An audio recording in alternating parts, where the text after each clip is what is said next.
How are you guys? How's it going? What's poppin'? Welcome in again. Thank you so much for taking my first today. It makes me very, very happy that you could be my first. And then we got a daily pillow from you as well. I've been busy. Yeah, no worries, no worries. Hopefully you can chillax. You can have a good time and unwind. Yeah. I'm playing Moondusk Masquerade. It describes itself as like Cinderella x Bridgerton High Faerie Court shenanigans kind of vibes. I like all of those things. So I'm really excited to play. Also, the art for this is really gorgeous. So I'm hyped. I'm ready to try it out and see how the story is. I don't know how long this demo is, so this stream could end up being like an hour for all I know. I kind of fucked up and pulled it all night. Oh no! Yeah, you need to make sure you catch up on your rest. Also, hi Ren, welcome in. Just in time. Pillow yoinked. Once upon a time, the fair lunar lands of Celarune was where all of my favorite storybooks and fairy tales once took place. A land where the Celestite fairies would gather for glorious starry balls and rejoice under the moonlight. Oh my god, you're summoning so many dairies right now. A realm where enchanting surprises would welcome you in every corridor. Be it the endless crescent cascades or gossamer delights, or perhaps, if you're lucky, even the hand of a handsome fairy prince. There was a time when I believed that I would someday find myself in such a world, one beyond the rosy fields of Vestim I once called my home. Hi, Coffee, welcome in. And now, I wake up every morning in those lunar lands wishing I could reverse my fate. Oh my gosh. Dare! Dare, where are you? I can't find my other dancing slipper. Dare, I need you to come finish combing out my braid. Oh, and my hem needs mending. My brooch tore it again. Dare, where could you have possibly hidden that other bloody slipper? Didn't you hear me? You need to bring the needle and the thread now. Dare! Dare! This is my life now. A life of servitude in the court of moondusk among the Celestites. The fairies here say that I should be grateful for having been spared and taken in, instead of being banished back to Vestim after the Chroma Wars. It all happened when I was just a child with nowhere left to call home, and all because my fellow mortals had tried to conquer the forbidden realms of the lunar phase. In the process, they'd even led to the extinction of one of their species, the umbral fairies. Needless to say, there was still a clear victor in that war. With their shrill voices and pattering across every room, I have no choice but to figure out which of my foster sisters to attend to. Oh my god, so this is where the Cinderella part of this comes in. Choosing either of them first is always going to be the wrong answer, but here goes nothing. I brought the needle and the thread, Briar. Which part of the hem needs mending? Did we get isekai in the fairy world? I think it's less we got isekai in the fairy world and more like the fairy world is like within reach of the humans in this world. Like there's like a portal that you can just like go into and it's just part of the fairy realm. So we didn't get isekai, but we did get kind of like war criminal captured. It sounds like. All of it, really. I keep looking at it and never realize that you left it uneven. Just look at that raw edge right here, see? No matter how many times I stare at that hem, all I see is my delicate needlework along a perfectly scalloped edge. Yeah, we got war prisonered. Hi, Gabby, welcome in. Are we looking at the same spot? Because I don't see any... Well, of course you don't. You just don't want to take any responsibility for it. I knew I should have just pushed Mom to have the tailor take care of it. Why she insisted upon letting you put your grubby hands on it, I will never know.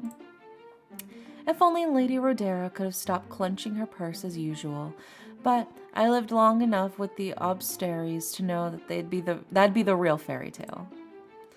Honestly, the last thing I need to be looking at when I've been caught in the wind yet again, right as Prince Callan will ask me to, by Cosmia's fate, Dere! Clad in crinkled satin, Anemone comes crunching in and yanks me by the arm.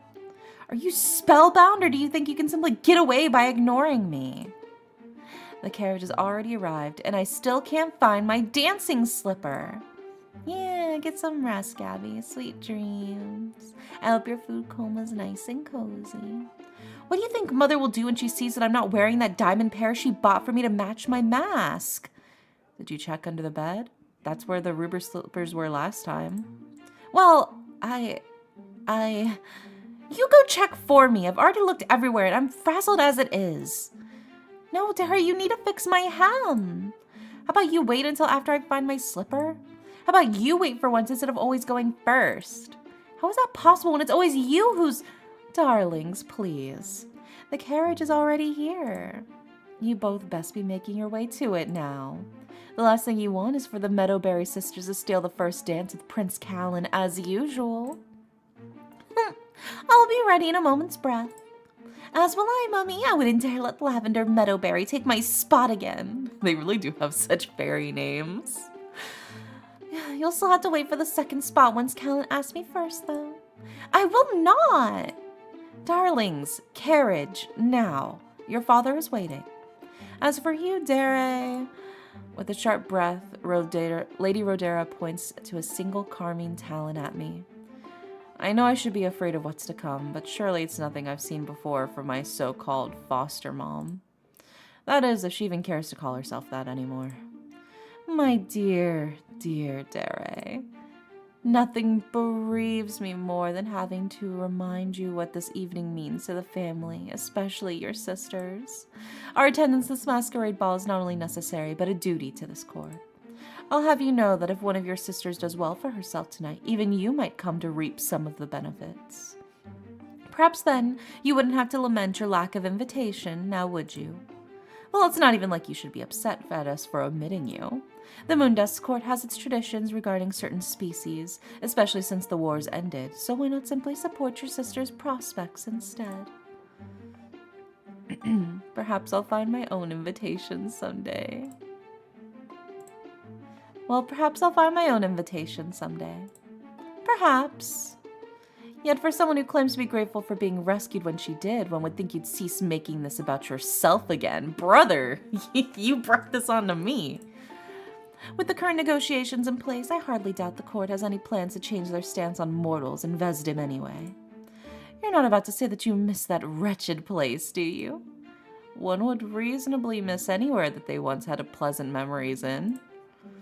Surely you're not referring to the ones with your neglectful family, are you? As opposed to this family? The ones who would rather let you starve than to stop invading our realm's portals? You've made your point, my lady. I don't need the memories. Well, good, because I wouldn't want you to recollect anything shocking. In fact, it's considered a blessing in disguise that you won't have to be subjected to tonight's gossip. There's certainly families who still don't see eye to eye about sparing the surviving mortals after the war, and that's heartbreaking, isn't it? Now mind the house and see to it that breakfast will be ready for us by the time we return in the morning. Oh, and one more thing. Yes? An enemy wants milkberries with her morning porridge, freshly plucked. With that, Lady Rhodera dons her plumed mask and struts out the door. As soon as the carriage disappears into the road, I finally come to my senses. Freshly plucked? As if I didn't pluck milkberries yesterday? Holding my tongue, I pick up my basket and march straight to the garden. Milkberries? Why milkberries? I really hope this time I don't get stung again. I cautiously approach the capricious little sapling in the corner who already seems to know why I'm back yet again. As always, it starts coiling into a spiral and shakes its bulbs like a rattlesnake. Oh no, not today. Although if I'm being honest, you'd be the least venomous creature I've had to deal with this evening. Setting my basket aside, I kneel down to figure out my proper angle of attack. When it comes to celestial flora and fauna, the rule is always to assume that everything is looking for the chance to outwit you. Or rather, to mainly outwit mortals. Let's see, I suppose I could try the calyx this time. Sapling is already shaking its head at me, but it knows I won't give in easily. As I reach in, I notice something sparkling from the moonstone blossom nearby. Oh, what's happening over there? To the sapling's relief, I head towards the delicate light where a crystal envelope rests on the blossom's luminary petals. So, it is an envelope of some kind, but for who? I can't tell what it's made of, but the paper keeps catching the moonlight, just like the blossoms. Do you think it's because the paper itself is made of moonlight? Honestly, I'm not quite sure. Huh? I stop at once, but I don't see anyone else in the garden. Where did that voice come from just now? From the messenger, of course. Down here, Dere. Down by the door? No, down here, right beside you. The largest moon blossom unravels its leaf on my hand. They said I'd find you here to deliver your invitation, and I believe I just did. My invitation to where? To the moondusk masquerade ball, of course. Didn't anybody tell you it's tonight? I keep waiting for someone to come out of the bushes, but there's no one here but me and one very loquacious flower. I take it this is your first time to the ball, Dere. They say tonight's going to be a special one, perhaps even fortuitous. Prince Callan is expected to choose at least one potential suitor to dance with. That's 3 dancers. There's 3 chances to lose yourself in those midnight eyes. Those brooding eyes, you mean? I've seen an enemy and Briar sketches of him hidden under their pillows. Well, they say he might not be so brooding once a special guest arrives tonight. The flower keeps gleefully pushing the letter towards me, its petals rustling under the shimmering moonlight. Go on, it's your time, Dere. This has to be a mistake. This has to be a mistake.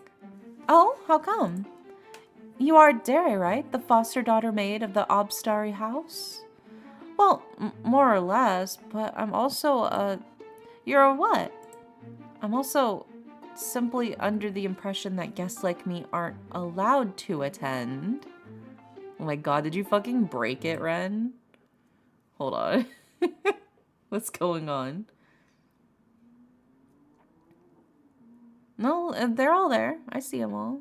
I'm pretty sure.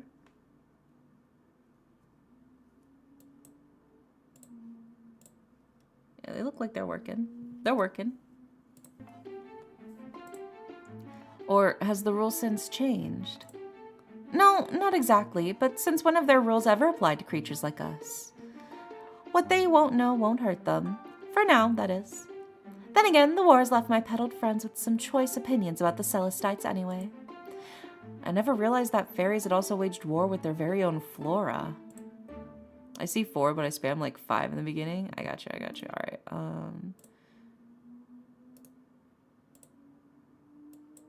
let's see here. I'm just gonna, there we go.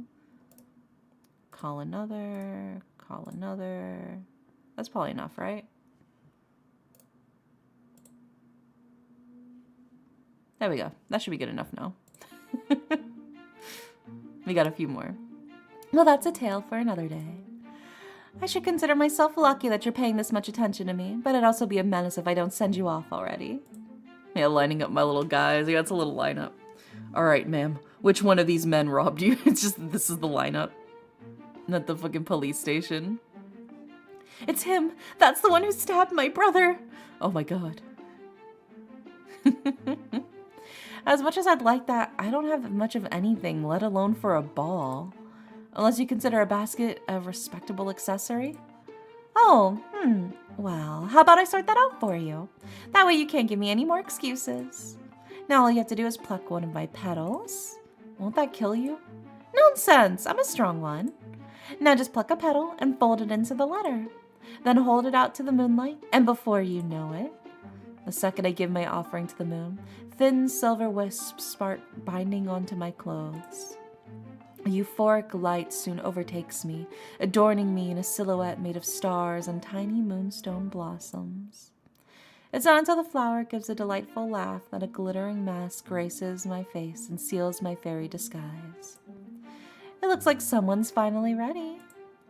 I'm quite pleased with your mask. I'd say it's lovelier than any of mine. How is this all possible? I've known a Celestite magic since I was brought here, but the Auberstaries have never been capable of something like this before. If you're the messenger, then who sent you here? Didn't I tell you that you only have so much time? Right at this moment, there's a ball missing the one guest they don't realize they need most. So go on, Dare. They're waiting for you. As the flower playfully laughs, I spot a floral carriage already waiting for me in front of the manor.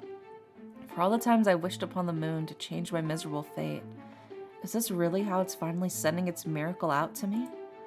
Will it really come down to a flower, a mask, and a single night to unravel my destiny under the moonlight?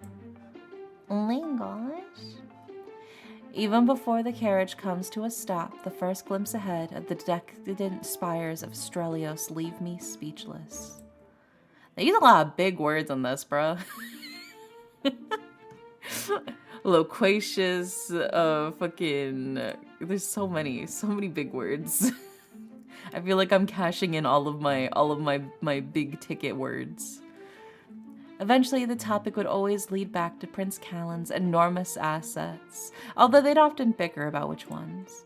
But now that I'm finally here, I'm realizing that their tales pale in comparison to the majesty before me. Yeah, really pulling out the thesaurus for this one. I know, right? Hi, Sammy. Welcome in.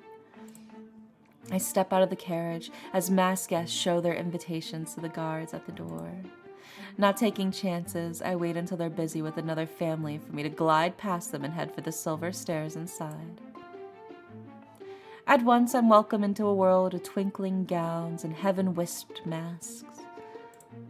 Their glorious facades bear no hint of class, nor sensibilities, even for that matter, as I can barely tell whether the boisterous mothers who are pushing their offspring to go fill their dancing cards are either peasants or nobles. I'm starting to see a pattern between the Auberstaries and the other noble families of this court. However, they're still considered tiers away from the highest class in attendance tonight. I make the mistake of turning around right as a guard spots me from the staircase. Oh no, surely he knows. I don't waste time searching for a corner to hide, but if only I can make it past this crowd. The guard picks up his pace, refusing to lose sight of me. Despite my own mask and borrowed wings tucked under my luminescent cloak, guests are also beginning to look... I feel like we need like a counter for like all of the big-ass words they're using for this. Luminescent cloak, boisterous mothers, loquacious flower. You get like take a sip of water every time they use a really large word. Soon, Lady Rodera might notice too, or worse. You there, in the silver, where's your invitation? We can't let you in without a... Argento, what has the court told you about scaring our special guests? Oh my god, Alstroemeria, like the flower? I know they had anemone earlier and briar, so I guess all of the fairies are kind of named after flowers and Rodera. That's kind of cute. Guest, is she yours then? Oh, wise Alstroemeria. How's your day going? My day's going pretty good. It's been a chill day. It hasn't been too crazy. Yeah, his enormous assets. Yeah, in quotation marks. He's so colorful. Well, go on then. Can't you see you've already frightened my guest? With her regal... Oh, her Ren. Her regal cape. With her regal cape swishing behind her, the masked magician gracefully offers me her arm. Come along, I've been wondering when you'd arrive. I was even starting to get a little worried if you lost your way. You've been expecting me? Well, it appears you're my guest now, aren't you? As the Grandia Stella of this court, I was indeed told that I could invite whomever I desired. Funny how that works, isn't it? Chuckling to herself, Alstroemeria sneaks a glance at Argento. Once he finally turns away, she drapes some of her cape down on my back as we walk together. Ah, it's always so amusing when he knows he has to give up. As you see, there's nothing fearsome about Argento. You simply have to know how to give him your most affirmative voice, and he'll assume anything you say has to come from His Majesty's orders, or mine. It's amusing watching the expression he makes whenever you say it, although yours is quite a sight as well.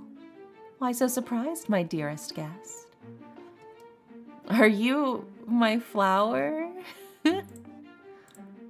Are you my flower? Am I your flower? Are you trying to tease me about my name? I'll have you know that I'm quite fond of it, so much that I'm curious to know what it'll sound like when you call me by it. Shouldn't I be calling you by your court title, Grandia Stella? Oh my god, that was so smooth. It's like, I would love to hear you say my name. Why don't you go ahead and say my name? Say. Call it. Perhaps you should be when we're among other officials of the court, but I don't mind if we made this our first little secret. Your flower, huh? Well, it's because earlier we were gifted the invitation by basically a talking flower. And the talking flower is also what gave us a petal so we could have our dress and like our disguise for the ball. So that's why we're like, are you the flower that gave us this invitation now that you're claiming that you invited us, you know? Yeah, it was ultra smooth. Hi, Tony. Welcome in. How are you? You heard your name. Oh my gosh.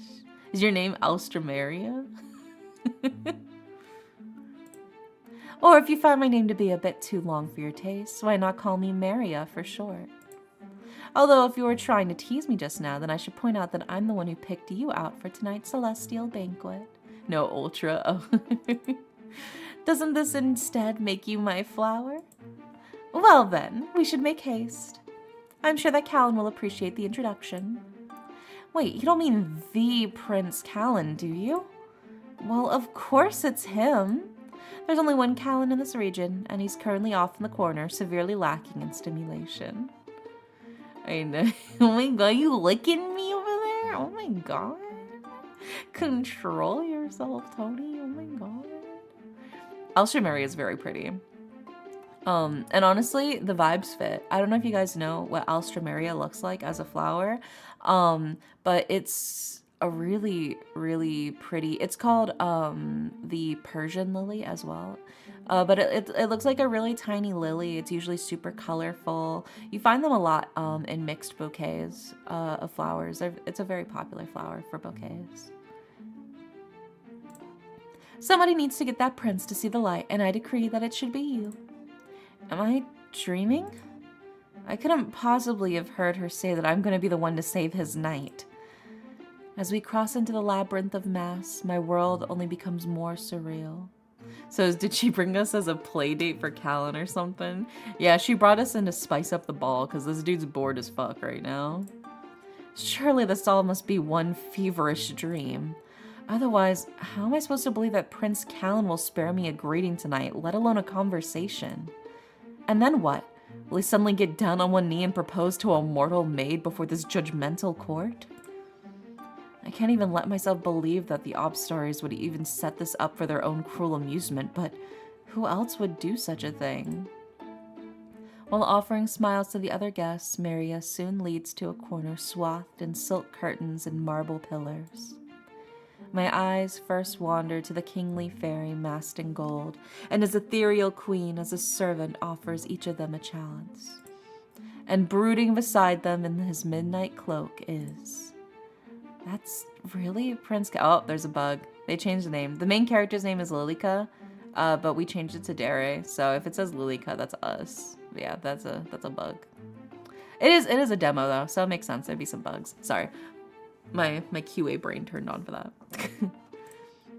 Now I'm certain this is a dream. Why only a dream? A magician's senses never lie, and this one's never been wrong when it comes to reading between the lines.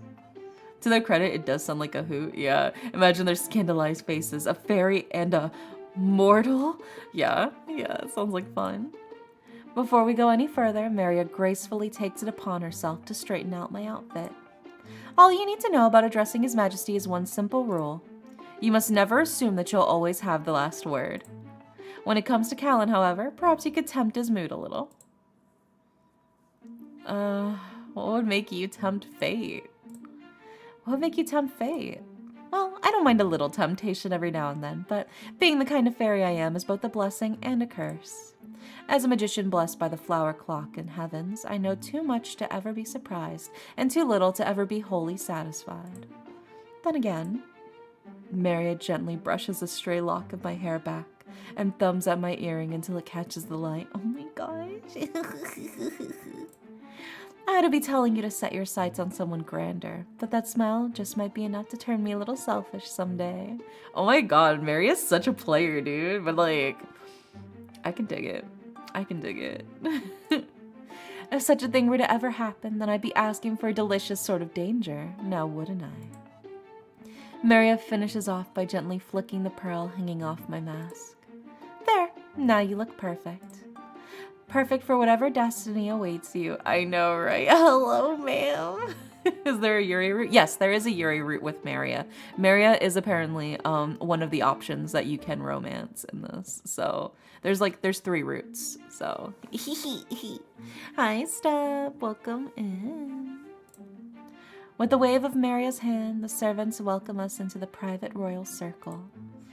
I want to trust Maria that this isn't a dream, but how can someone explain being within King Kalis and Queen Calmian's presence like this? I don't know about him, but he looks good to me. I don't know what's happening. So this is like a Cinderella story, but with fairies. That's the TLDR. This is a Cinderella story with fairies. We're Cinderella. And we're a human, and all of the royalty here are fairies. Everybody else here is a fairy.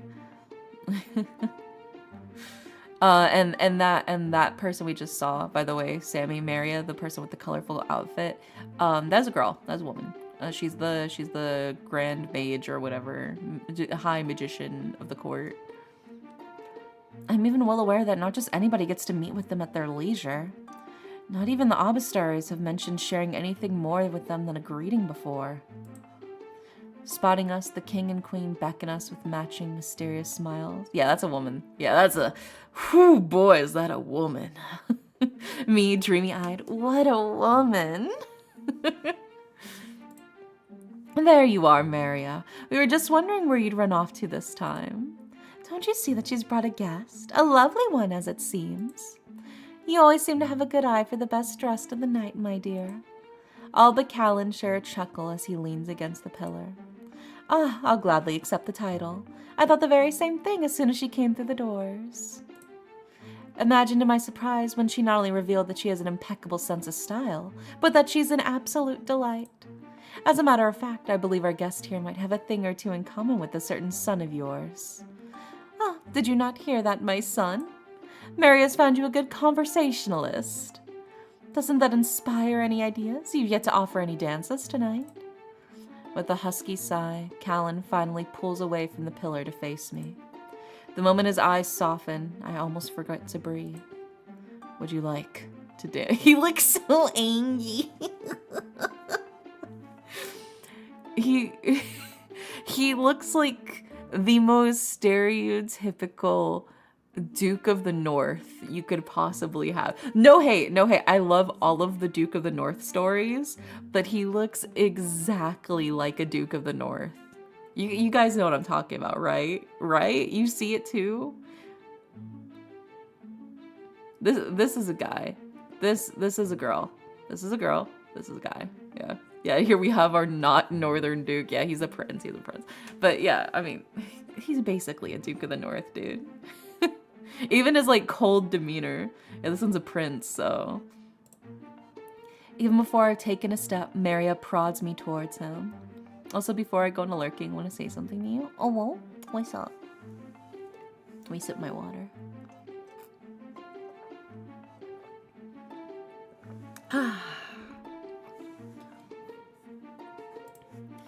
Yes, of course. I'd like to share a dance with you, Your Highness. Apologies for forgetting my formalities. I don't mind. Neither do my parents, if you can believe such a thing. He's telling the truth. On a night like this, everyone can fancy themselves whoever they want to be. For once, we don't see it fit to question it, not when something thrilling might come out of all of this. So run along, my dears, and enjoy that good conversation. I'll be here waiting with Maria, perhaps starting on those cards and invitations. Mother, please. Callan is quick to offer me his arm and lead me off to their circle before Mother can say anything more. Before leaving, I spot Maria taking a seat beside the Queen and helping herself to a chalice.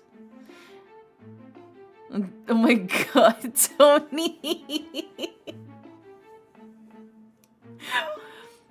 It says in the Bible to think about what's pure and lovely, so I've been thinking about you all day. Tony, pure and lovely?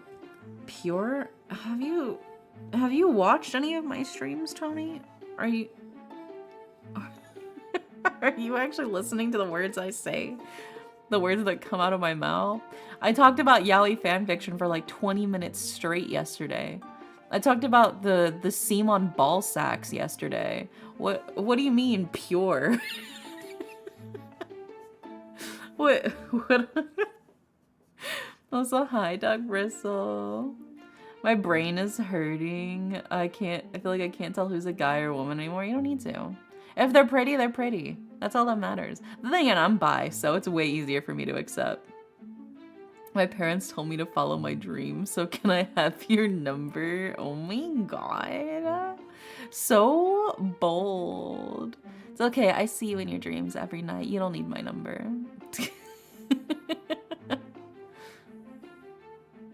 You was up there in chat. Hi, Dog Bristle. Welcome in. Something tells me that they'll be toasting once we're out of this site. Yeah, don't think about it too hard. Should I be worried if they do? Everything's happening so fast, and yet it feels like only until today has someone chosen to answer my prayers. Especially to have this moment here right now with him. Yeah, enjoy your lurk, Tony. Oh my god, the garden. The garden at night. While the celestial lights and ornaments inside the palace are sights to behold, the gardens are the true wonder of the sparkling night. The more I see of this palace, the more it's going to be harder to tear myself away from it. No matter what Maria thinks, I'm still convinced this might be the only time I'll ever admire this realm the way I do now. For as heavenly as it is, it's not without its grim reminder of what could have been lost at the hands of mortals, and why this place will never welcome us again. We should be safe here from wandering eyes for now. Or rather, my mother's. And perhaps Maria, although she's not like the rest of us. How so, Your Highness? Some of us wear our masks for one night only. Others wear theirs all the time that they might as well be etched into their face. However, I doubt this conversation you've been wanting to have with me all night. Besides, pushing his cloak aside, Callan offers me his hand. I promised you a dance, didn't I? Oh my gosh, a swoon. How could I say no to that elegant face? Reaching forth, I let Callan guide me into a slow waltz under the orchid arches. So you're a friend of Maria's, are you? Is that all I'm going to wind up knowing about you tonight? Well, what more would you like to know? How about the fact that I can tell you've never danced with another before? Damn. Damn, bitch. Rude. Not all of us can afford to have a fucking dancing tutor from the time we're like 6 years old, alright? We gotta do what we can. So hi, Ivy. Welcome in. Since we've started, you've been hesitating on how to let me lead. Don't tell me that this is really your first time. What would you say if it was, Your Highness? If it isn't, I'd say you have more courage than I do in that aspect. In spite of many lessons my parents have put me through, I still don't think I can dance as well as half of my last partners claim that I do. The only thing I'm grateful about all those lessons is that it means I can teach you. Oh my god, he's gonna teach us how to dance? Also, I know you say the wildest thing, but your heart says otherwise. You're still trying to call me pure. It's okay, it's okay. I've come to terms with the fact I'm a Black Lotus. Now let me be the one to lead. He's so commanding, but there's a softness in him that's finally coming through. And no matter what he says, he's quite a skilled dancer. One might have to guide me into such a spin. See what happens when you let me lead. Although I should admit you have a keen sense of timing, maybe better than I do. You don't have to flatter me too much, Your Highness. I'm well aware that I still have much to learn about this court and dancing in general. So that's why I haven't seen you here before. Hi, Salafi. Welcome in. Tell me, are you from the Sunbloom Court then? Or are you from Sarenvale? Couldn't that be something I could share with you another day? As the queen said, perhaps tonight is the night where I could pretend to be one of your court, and only yours. Or you could also just let me guess if you won't tell me. Between you and me, I can be quite impatient for the truth. Is that all you're impatient for? Oh my god. You want to go like, yeah, take care of your stuff you gotta take care of, Tony. Callan stops waltzing, but he only grows more intense once he sees our hands still intertwined. Even the Lunarian roses have stopped rustling around us, as if waiting to listen for his next words. Contrary to what this court says, I'm not here to make any promises to anybody. Hi, Cryo. Not to myself, nor to any betrothed. Hearing that, somehow, this garden seems more lifeless than when we stepped into it. What else was I expecting him to say? Even I know that I'd be asking too much too fast. But then, why does my heart still feel like it's shattering? Girl, you just met him. I take it that you've heard the gossip in the little time you've been here. I shouldn't be so surprised. Since the war, it seems like everyone's been waiting for some new beacon of hope or change. But instead of asking me of my plan to protect this court, they'd rather ask me about who I'm going to marry. What if marriage has always been the last thing on my mind? I suppose a prince can survive on trysts, or don't you ever want to know how it feels to fall in love? None of these are answers I would give, personally. I'd be like, that's fair. Yeah. I don't... I guess if I had to pick one, probably this one. That one feels a little too snarky, I don't know. Oh, but don't you ever want to know what it feels to fall in love? Now I'm curious to know which court you're really from. Even then, most monarchs have rarely ever brought together by love rather than by power. You can't marry a guy you just met. But that lady we just met, marry you though. Yeah. We can marry a girl we just met, just not a guy. Now that's one thing that makes us no different even from mortals. That's two things mortals have in common with the Celestites then. Despite what they say, I know they believe in the importance of love. Is that what you really think? Well, don't you think that every creature should experience love at least once in their lifetime? Perhaps if more creatures could have ever experienced a wondrous thing, they'd realize that the real magic they're capable of. Does this mean that you've experienced such a feeling already? With someone else? My silence only lures him closer, his hands searching for how to keep me here with him. I told myself earlier I wouldn't ask for your name. But if it's not a name I'll get tonight, then what else can you give me? Will you at least tell me why you feel so familiar, and yet realms apart from me? Perhaps it's because we've both been looking for something new to believe in, something that tells us there's a better path ahead. Otherwise, will either of us ever be satisfied by staying as prisoners of our own lives? Hi, Alex. Who are you? His fingers tilt me to him, then gently brush up to my mask. I can feel his fingers latching onto my mask, ready to peel it away from me. A part of me wants to stop him, but the other half of me wants to know if this is the moment that will change everything. Suddenly, a dark aura soars into the night skies and shrouds the moon above into an eclipse. At once, Callan pulls me into his grasp as we both watch in silent terror at the sable mist sprawling towards the castle's spires. Stay close to me. I didn't think the beast would come tonight. The beast? The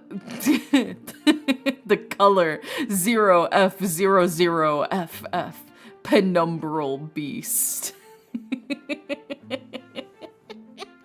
Oh my god, you have to say that every time you talk about him? Back when the mortals of Vesdim tried to return through the Astria portal after seizing... Oh, sorry, the 0F00FF Astria portal after seizing our magic, their souls were caught in limbo, then torn apart from them. Those shadows up there are all that remain, and so the beast waits for nights like these to wreak its havoc upon the castle. Only the castle?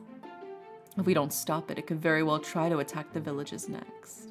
How's your stream going? It's going good. We're playing a Cinderella sort of like fairy visual novel. It's very romantic. And a little silly. There's some bugs. This is a demo, so I'm not surprised that there's a couple of bugs. But I'm you know, we joking about the bugs a little bit. I thought I was gonna get to Beauty and the Beast too. That'd be crazy. There's still time. There's supposed to be 3 love interests that they've showcased. We've met 2 of them, so we're still waiting on the 3rd one. So who knows? Who knows?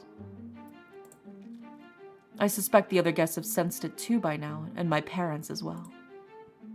At the first chance we have, we should start the incantations ourselves, and then I'll take you back to the ballroom myself. Oh, what incantations? How do you not know your elemental rights? As Callan towers over me for an answer, Maria comes rushing out the doors with the king and queen in tow. Soon more of the guests come pouring through all sides of the castle. The penumbral beast has returned. You know, the 3 genders. Woman, Duke of the North, and Beast. Yeah, covering all the ground. Callan, my son, you must lead the rites. Summon the knights at once, especially Liar. He should assist you. Ah, here's the other guy. Yeah, Liar. Why, Liar, I'm already going to commence the rites myself. I'll be finished by the time he decides to join, if he even does. We have plenty of other guests, so we need them to help us craft a shield. With the other Celestites rushing into the garden, I'm beginning to lose sight of Callan. Hi, Cola. Welcome in.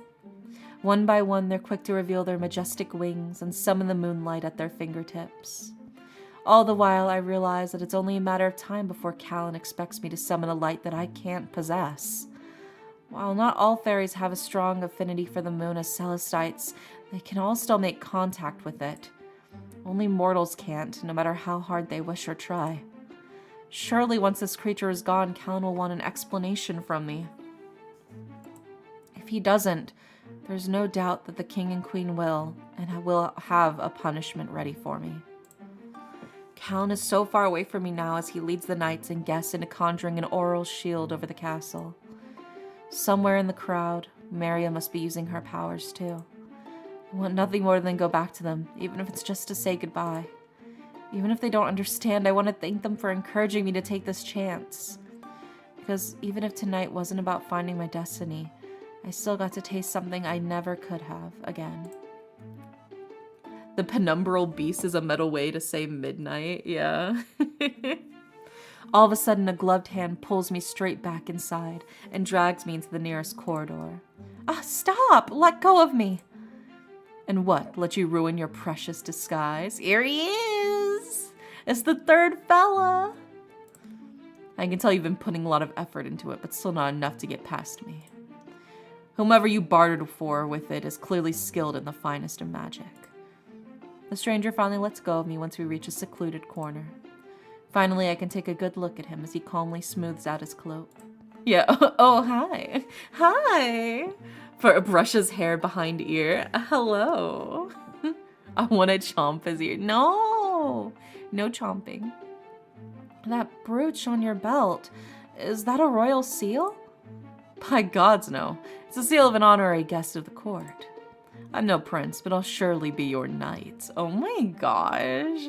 Bro, they're so bold. Like, damn. These fairies are flirty as fuck. I mean, I'm not mad about it, but like, damn, okay. I'm suddenly recalling the king's words to Callan. Are you Sir Liar? Or wait, you can't be if he's out helping Prince Callan. Oh, but I will help him shortly. I just have something far more pressing to attend to than the usual phantasm of the night. Callan did say that this penumbral beast has been invading often. Is that why you've come all this way to the moondusk court? If you keep asking the wrong questions, you're only going to reveal your secret further. There's so much ear to chomp, I know. He does have very chompable looking ears. As it is, you haven't been doing a decent job at hiding your mortal aura from me. What more do you know about me? Not quite enough to satisfy my curiosity yet.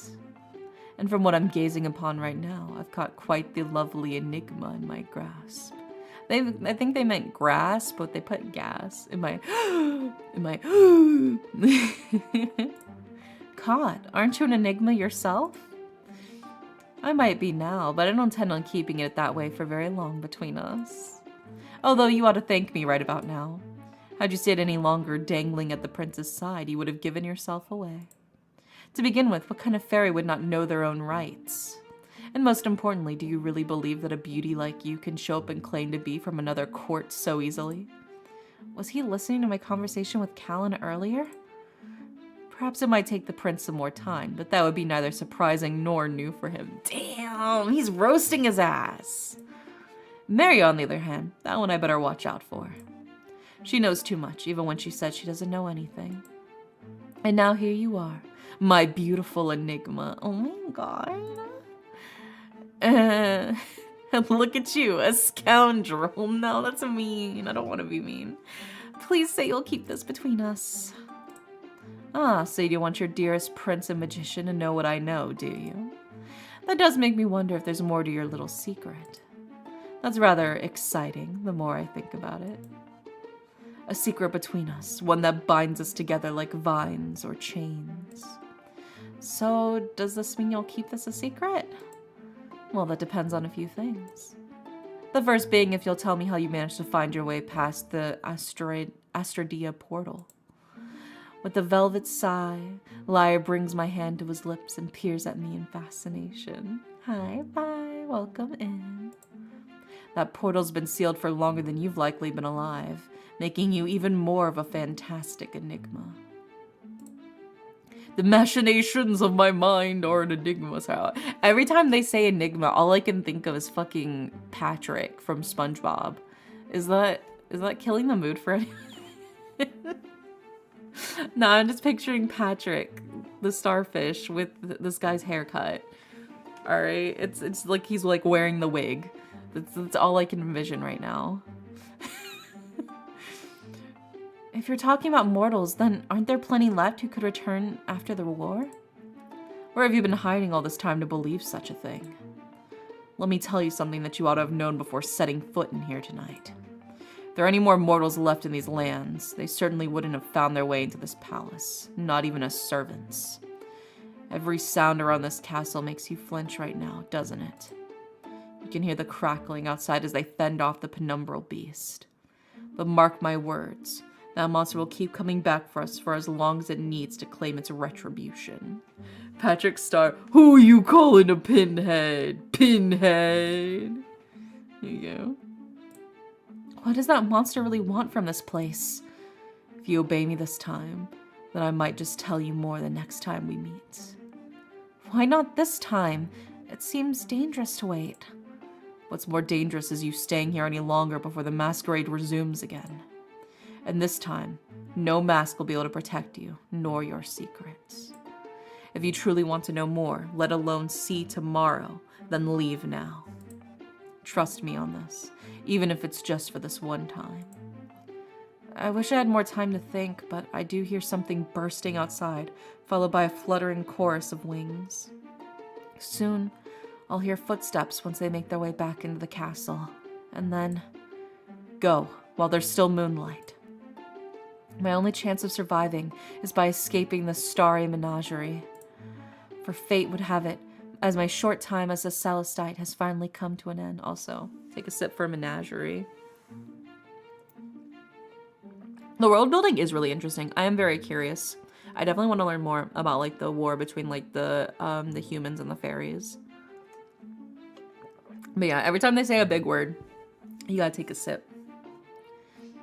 For fate would have it, my short time as a Celestite had finally come to an end. I can't remember the last time I've run this fast without stopping. Perhaps it was once through the wildflowers of Vesdom, and not at all while wearing a ball gown that is slowly fading into stardust.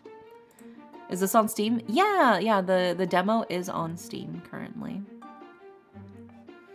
It's like medieval times with fantasy. Yeah, it is. It is currently on Kickstarter. It is, by the way, funded all the way. It is fully funded, but if you guys want to help them reach some extra stretch goals, if you do !moondusk, or if you're in YouTube, if you check the description of the video, there is a link to their Kickstarter campaign for this game if you want to support the devs and get even more stuff unlocked for this game. By the time I reached the manor's garden, my heart hadn't stopped pounding nor fluttering. All I can do is rest among the moonstone blossoms as my mask finally fades away. Now I feel even more like I don't belong here. But how could I ever find my way back into that palace? Back to a place where the magician welcomes me into her mystic circle, or where the roguish knight would rather tease me than slay the beast? Or back to a place where the prince is resisting his deepest desires to fall in love? After knowing such a place exists, how's one supposed to return to this life? Is that not even a world where those tales spoken of before the war divided my kind and theirs? Taking in the night wind, I hear a soft rustling nearby. I look down to the Lunarian rose below and see another crystal envelope. Another letter? Opening it, my heart starts to flutter all over again. Your beauty may be something to behold, but it's your courage which has enchanted my heart tonight. In your celestial wake, you've left a lingering mystery upon my very soul. While you left, before I could have seen under your mask, I desire another chance to lay claim to your precious spirit. Oh my god, this dude trying to fuck our soul, dude. For in 3 masquerades' time, the king will announce his heirs soon to wed. And if you truly believe in destiny, then you must make your glorious return to set this magic in motion. Good thing it's not like Sleeping Beauty, yeah? The main character just asleep the whole time. Only then will you part through the veils of this court and all its love and lies. And importantly, you'll discover who seeks to capture your heart with words of passion in both ink and whispers. So tell me, my starlight wonder, will you meet me again at the next moonlight masquerade? The next day, heading home from the village, I can't help but notice the castle grounds and think back to that magical night. It was a night full of wonder and mystery, of endless possibilities. She says that wonderful night, but like the text just told us the time skip was literally just the next day. So it was yesterday. Oh, that dreamy night that happened oh so long ago. Literally not even 24 hours ago. Only now that the night feels like a dream, I desperately wished I could slumber back into just to see that face again. So hi, Mitho, welcome in. I know I should keep walking, but I find myself stopping to enjoy the sight past the gates ahead. Before taking another step, a familiar crimson beauty catches my eye. Wait, I recognize those flowers. Those aren't all native to Celarune. I didn't even think they'd be able to grow here, considering how most fairies might find them ordinary. Unlike the other flowers around, I remember seeing these ones while growing up in Vesdim, at least from what I can remember of those painted fields. But this kind, they used to grow wildly in the bushes outside of my family's cottage. Mother used to bring a bouquet inside, so our home would always smell fresh and sweet in those dewy mornings. Flora, fauna, and Merryweather, yeah. If I had known such flowers were also growing in Celarune all this time, I surely would have tried to ask his lordship and ladyship to let me keep some in my room. Then again, why would this royal family be keeping them in the first place? Reaching the gate, I try to get closer to look at the petals in full bloom. Just because they don't glow in the moonlight doesn't make them any less extraordinary. After all, a rose is still a rose, no matter from which land they're from, isn't that right? If only I could let this one grace my bedside table, right beside my books. To my surprise, one push is all it takes for the gates of the ground to swerve open. I'm doubting it's even 8 hours later, yeah. Even if someone notices me, how will they know if I've made it a habit of breaking the rules lately? Most of them don't even know that I was among them that fateful night, let alone what this rose could truly mean for someone like me. Especially for someone who they said doesn't belong here. I reach down, searching for the most beautiful rose of them all. Do I take this one or this one? Or shall I take this one with the... Just as I'm about to claim the rose with the most velvety petals, the prince's deep voice comes rumbling from behind. You'll be taking none of them. In a swift move, Prince Callan catches me by the hand and raises it high between us as I clutch my basket to me. Please, your highness, wait. Wait for what? For you to steal what's mine? Oh my gosh. Well, if you're not gonna at least let me explain... No, you listen to me. As Callan yanks me towards him, I unceremoniously land on his chest with a thud. Oh my god. This isn't how we were supposed to meet again. This isn't how we were supposed to meet again. Meet again? In what universe would I consort with the bloody thief who dares to trespass my garden? That's not at all what... Enough excuses. I've already caught you red-handed. If I hadn't come in to check up on my roses, who knows how many you would have taken by now. Oh my god, dude. His breath tightens as he hauls me out of the shadows. Once the moonlight finds us again, the prince can now take a better look at his thief. Who did you say you were again? Honestly, never mind. Thieves shouldn't have any right to any other name. These roses are mine, you know. Not even His Majesty or my mother's. They're mine to care for and to protect, especially from careless peasants like you. You think I wouldn't do my worst for these roses, and you'd be gravely misunderestimate me. The fact that he keeps looking at me like a stranger only makes this moment worse. I can only hope that he doesn't recognize me at a time like this. Who do you serve, anyway? I know you just came from the village markets. I was on my way back to the Abastari house, Your Highness. You must be a new one, then. I remember seeing you there last time I paid a visit to Lord Olathorn, yet it's been a while since I've been ordered to. Considering I've served his family for a while now, I was likely there, but perhaps tending to the rooms upstairs? Unless you were privately invited last time by one of his daughters? Absolutely not. I don't call upon just anybody. In fact, don't you even dare get any ideas. If you must know, I'm still trying to understand how even a servant like you could have such a lapse in judgment. Hi, Red Golite, welcome in. Surely, however, there's an obvious reason why. You can come out and just say it then. It's not like you'd be the first in these lands to say it to my face, although you might be the first from your royal family to do so. Fine. Nobody expects mortals here to be anything but heartless or mindless.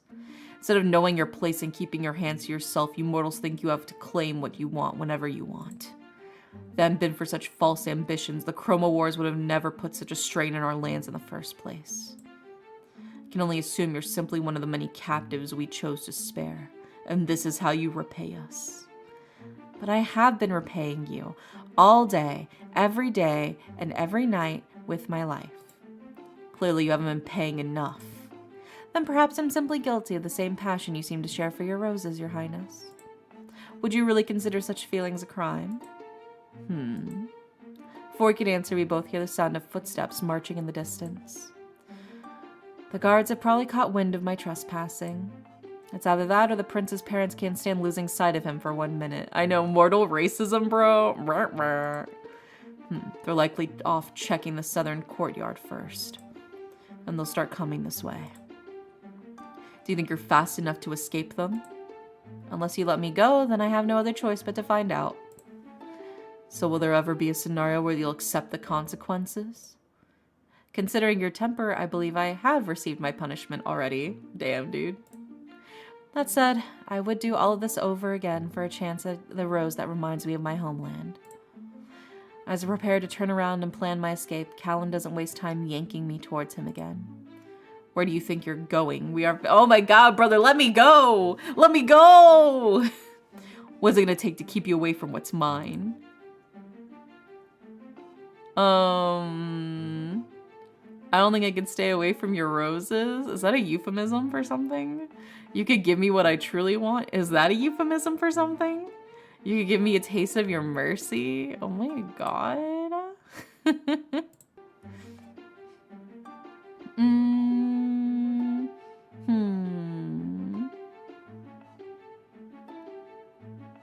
Maybe... I don't think I could stay away from your roses. Yeah, you can give me a taste of your mercy. I mean, yes, is that also a euphemism? They're all euphemisms. Oh shit. You're right, you're right. Maybe I don't think I could ever stay away from your roses. With all due respect, Your Highness, I don't think I could stay away from your roses. You dare to be this brazen. If you're gonna punish me anyway, then I might as well be. I shouldn't be hiding my fondness for your roses any longer, Your Highness. Melting pot of friendship, yeah. My roses will never be yours. His icy voice rings between us as if he's unable to hide the unmistakable pain in his gaze. I'm finally seeing some remorse for him, but is it because he's lamenting my fate or his? Your Highness, shower your mercy. No, Ren, no. Bonk, bonk, bonk. If you're wondering if I'll find any joy in punishing you, then you should know that I only find your actions disappointing. Oh, damn, he hit us with the "I'm not mad, just disappointed" line. Damn, dude. Well, I can't fault you for your appreciation of my roses. My heart lacks sympathy for those who cannot respect my boundaries. If my father chooses to take your case into his hands, you must know that I lack the power to stop him. That won't likely change for a while either. Until you find your match and take the throne, that is? With the footsteps growing louder, Callan stops in his tracks. Get behind me, now. But, Your Highness, didn't you just say? Get behind me, now! Your Highness, you're the one who should face punishment for discriminating against mortals. Let them enjoy the roses, especially since they're human roses, right? They're not a fairy world type of rose. They're specifically from our homeland. The guards are sprinting this way, desperate to find the intruder. Just before they emerge from the mist, Callan presses me to his back with a hand tight on mine. There you are, Your Highness. Have you spotted them yet? Seen who? The gate was broken into just now. We've yet to catch them, but we suspect they must still be nearby. Is there a chance it was all just some town scoundrel or a careless peasant like last time? As it is, they're always playing games and tossing sticks into my rose garden. Peasant or not, we should still be keeping an eye out, Your Highness. We don't want the villagers thinking that these grounds are public, much less for any mortals to be getting any ideas. Oh, I wonder if it's too late for that, he says while we're like fucking standing behind him. I imagine because he told us to get behind him, we had to be like standing with like our arms like probably awkwardly spread apart so we perfectly match his silhouette so they don't just see us behind him. Because there's no way we're that tiny that like, you know, like they would see something is behind him unless we're like perfectly shaped, so stretching like our arms and legs out awkwardly to fill out his shape. Okay. What was that, Your Highness? Nothing. Nothing that would aid your efforts, I suppose. He says nothing, but his touch is saying plenty. Not just on me, but on the roses, too. Holding me in place, Callan turns his body just enough for the guards to cast a glance at the unassuming bushes. I think you'll find that there's no one here but me. If there were, you'd best know I would have taken care of them myself. That is, unless you and your men dare question my capabilities. Yeah, it's like that match the hole in the wall. Yeah, exactly. Not at all, Your Highness. We just can't take too many precautions in these times, as you're well aware. Yeah, the game shows. Callan loves you. Oh my god, yeah. He's like so obsessed with me. Oh my gosh. I'm living in his head rent-free. Well, if anyone's still here, I'm sure they'll be trying to hide out near the southern gardens. They'll make sure they stay away from my mother's lunaria roses in the chapel, will you? Of course, Your Highness. You heard him, men. To the chapel. Chapel Roan? Both Callan and I silently wait for the guards to storm off the line. Even when they're all but a speck near the Queen's Glade, Callan remains on his guard. Are we the proverbial mortal rose? Sounds like it. That should keep them busy. As he finally lets go, he plucks the rose closest to me and hovers it between us.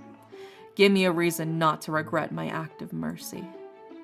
I think you mean your act of generosity, Your Highness.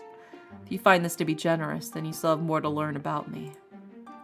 As I reach for his hand, this rose becomes our sole witness to this forbidden exchange. Ooh, forbidden love. For a moment, I wait for Callan to pull it away, yet he instead lets the rose fall onto my apron. I finally have my rose, but it isn't yours. No matter what you do, this rose can never truly be yours, because it will always be mine. Brother, did your parents never teach you how to share? Mom said it's my turn on the Xbox, Callan. Just like every other rose in this garden. Oh my god, we got another letter. We just got a letter. Wonder who it's from. While the mortals may say that our fortunes must have smiled upon us that very night, those blessed by the moon know which celestial forces are truly at work to bring you here to me. While the mortals may say that our fortunes must have smiled upon us that very night, did I not just fucking read this? Must have smiled upon that very night, those blessed by the moon know which celestial forces are truly at work to bring you to me. Yeah, I guess I just repeated that line twice for some reason. Yeah, I just repeated that paragraph twice. Okay, I'm not crazy. I can only imagine how long you've been gazing upon this world, as if these crystal doors would never open for you.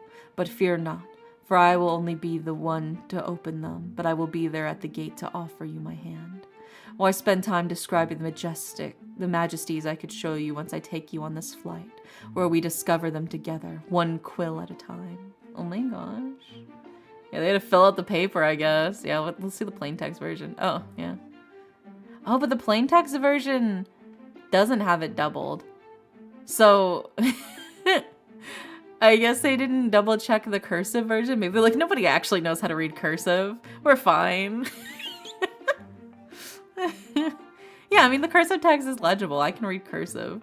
But it was just very funny, yeah, because you can see that should this whole part right here is just a duplicate of that. So they should just they accidentally copy pasted it a little too much.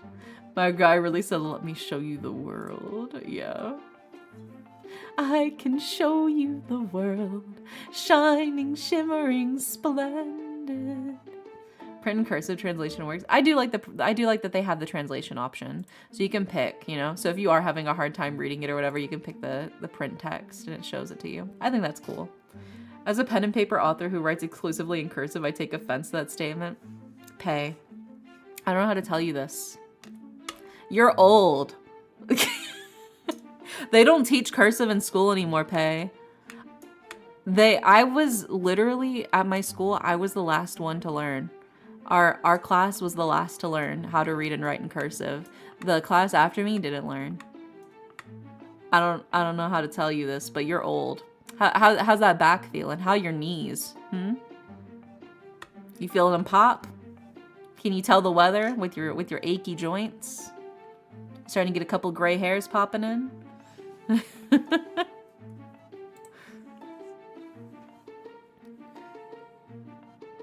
Should I offer to accompany my sisters to the castle, or should I tear this letter before someone finds it?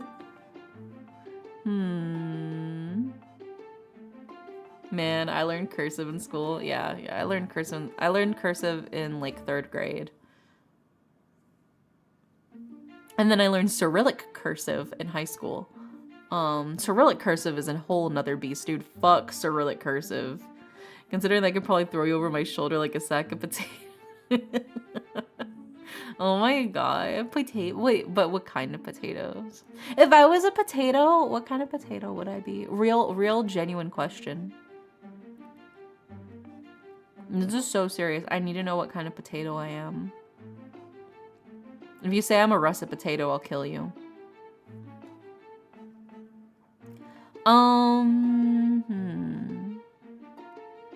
I'll offer to accompany my sisters to the castle. Yukon. Oh my god, you think I'm a Yukon Gold? Then I'll accept that. I'll accept a Yukon Gold. I was thinking I'd probably be like a gemstone, like a gemstone mini potato, you know. But I can respect a classic Yukon Gold. When a lady of a noble house has to pay a visit to the court, it's common for her to bring at least one of her most trusted maids along. On most days, the role usually falls on Clematis, the head maid of the obstery house. But for today, it's been decided that I will accompany Lady Rhodera to her tea time at the palace. Sure as hell was gonna say a sweet potato. No, but I'm so sweet and thoughtful, aren't I? Aren't I? I was surprised when she even suggested the idea I would come along with her. She's never mentioned it before, so do I dare ask why now? As soon as we arrive, Lady Rhodera doesn't wait to toss her coat to me. Now, do make yourself scarce. The ladies don't particularly fare well with the extra company, otherwise they'll start asking you questions. I don't think you can get hard enough. Oh my god, what's going on over there? What's going on in the chat? Hey, yo? You wouldn't want that either, would you? But aren't I supposed to be within a room's reach? That's what Clematis told me to do. Not for today, my dear. You're to put my coat away and find someplace else to make yourself useful. If the other maids will allow it, why not volunteer in the kitchen? All I ask is you be ready with my things when it's time to leave. Sweet potatoes are very hard. I mean, I could get hard. I can get hard pretty. I mean, it depends on the context, but like, yeah, I can totally get hard. Is it really appropriate for me to ask them, my lady? Before she lets me finish, Lady Rhodera straightens her skirt and struts to the parlor room. I can already hear the tea time chatter echoing off the walls. If she was planning on having me wait outside, then why didn't she ask Clematis instead? After putting Lady Rhodera's coat away, I reluctantly made my way to the kitchen. As I approach the door, I can hear the cook scurrying to prepare for tonight's supper. All of a sudden, the doors swing open and a palace maid stops in her tracks. Horny jail for all— You can't lock me up in horny jail. I'm the warden, bitch. I run the horny jail. This is the horny county jail, brother, and I'm the one with the keys. Oh, are you lost, my dear? I would be if this isn't the right way to the kitchen. Well then, you've come to the right place, but, I know exactly where her eyes have gone. Oh, I see now. No ears, no wings, no aura. Who sent you here, my dear? Lady Rhodera of Aubastari? She's having tea with the other ladies, so she suggested that I could— Say no more. I can fetch you a proper apron in the meantime. You wait right here. If anyone asks, tell them Celinda has you now. I listen at the door as Celinda heads back inside to rummage through some cabinets. It's not long before she hands me a crisp white apron with the gold trimmings. You wouldn't be the first they've sent over to us, although it's usually under other circumstances. That said, doesn't Lady Rhodera have other maids at her disposal? At least one she could openly keep beside her during tea time? Pulls out the cast iron. Try me. Oh my god. Nah, I'm the ward. I run this horny jail. It seems peculiar that she'd let you accompany her in a public unless she had no other option. Or wait, have the Aubustaries fallen into hard times? Is that it? Oh, let me get that apron for you first, and he can tell me all about it. She's like, ooh, gossip. Let's go. I'll be sure to reward you with a little news of the prince as well. Celinda, can I borrow your maid? Precisely this one. Oh? Since when do you need a maid, oh wise Grandia Stella? I thought that's what you had an apprentice for. And the librarian. Well, I changed my mind for today, and I happen to like this one. I could offer you either Saffron or Asphodel, but I don't think either of them would be up for serving tea if they're forced to hold their tongues the entire time. So, can I borrow her? Well, of course, but I can't deny that I was becoming delighted at the prospect of a new maid. Then again, she hasn't mine to begin with. Well, perhaps we should conspire to steal her away from her captors, shouldn't we? Yeah, I know. The shops in this world have a sign that say no ears, no wings, no aura, no service. Yeah. We got negative aura points canonically, dude. Isn't that crazy? Oh, if only we could be so bold. Now then, take her before I change my mind.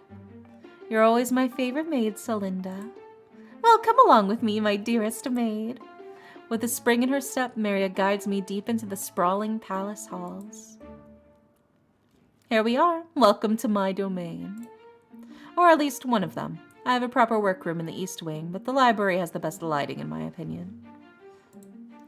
I'd been wondering when I'd finally get the chance to show this place to you. Though the night didn't particularly leave us with much of a chance of anything, did it? So you do recognize me. Well, I'm not quite sure I do now. To be fair, I was pretty certain of it since that night. I just know it's better we keep it a secret between you and me for now. Only for now? Eventually it could become a secret between you and me and the moon. You should also know that your abrupt departure left quite a surprising effect on Callan. I've since been assuring him that he should keep his eyes peeled for your next appearance. You are planning attending again, aren't you? I'm beginning to think this is all some kind of charade. To be quite honest, I'm beginning to think this is all some kind of charade. Oh, and how so? I thought you wanted to meet Callan, so that's why I offered you that night. I just didn't expect for your meeting with him to end so suddenly. That's exactly it, Maria. How did you know that I wanted to meet him? Well, I'm normally one to consult with the nimbus above for my answers. Was it so far-fetched to assume that you were at the ball for the same reason as his other suitors were? The only difference between you and them is that you're entering completely fresh into the market. Never mind the fact that Callan's constantly being forced to dance with the same carousel of suitors until he finally cracks and picks one. Is the Grandia Stella their version of the Grand Duchess? The Grandia Stella is basically their version of, like, the Grand Mage. So she's, like, the head mage of, like, the court, basically, is what she is. And yes, he does get rather sick of them. This sounds like yet another secret I'll be having to keep from my foster sisters. We might as well start keeping a jar of secrets between the two of us. With the way things are in this court, I doubt the king and queen's taste in suitors for their son will ever improve. Hence why I thought I'd take the chance at matchmaking the two of you myself. You really did make an impression on Callan that night.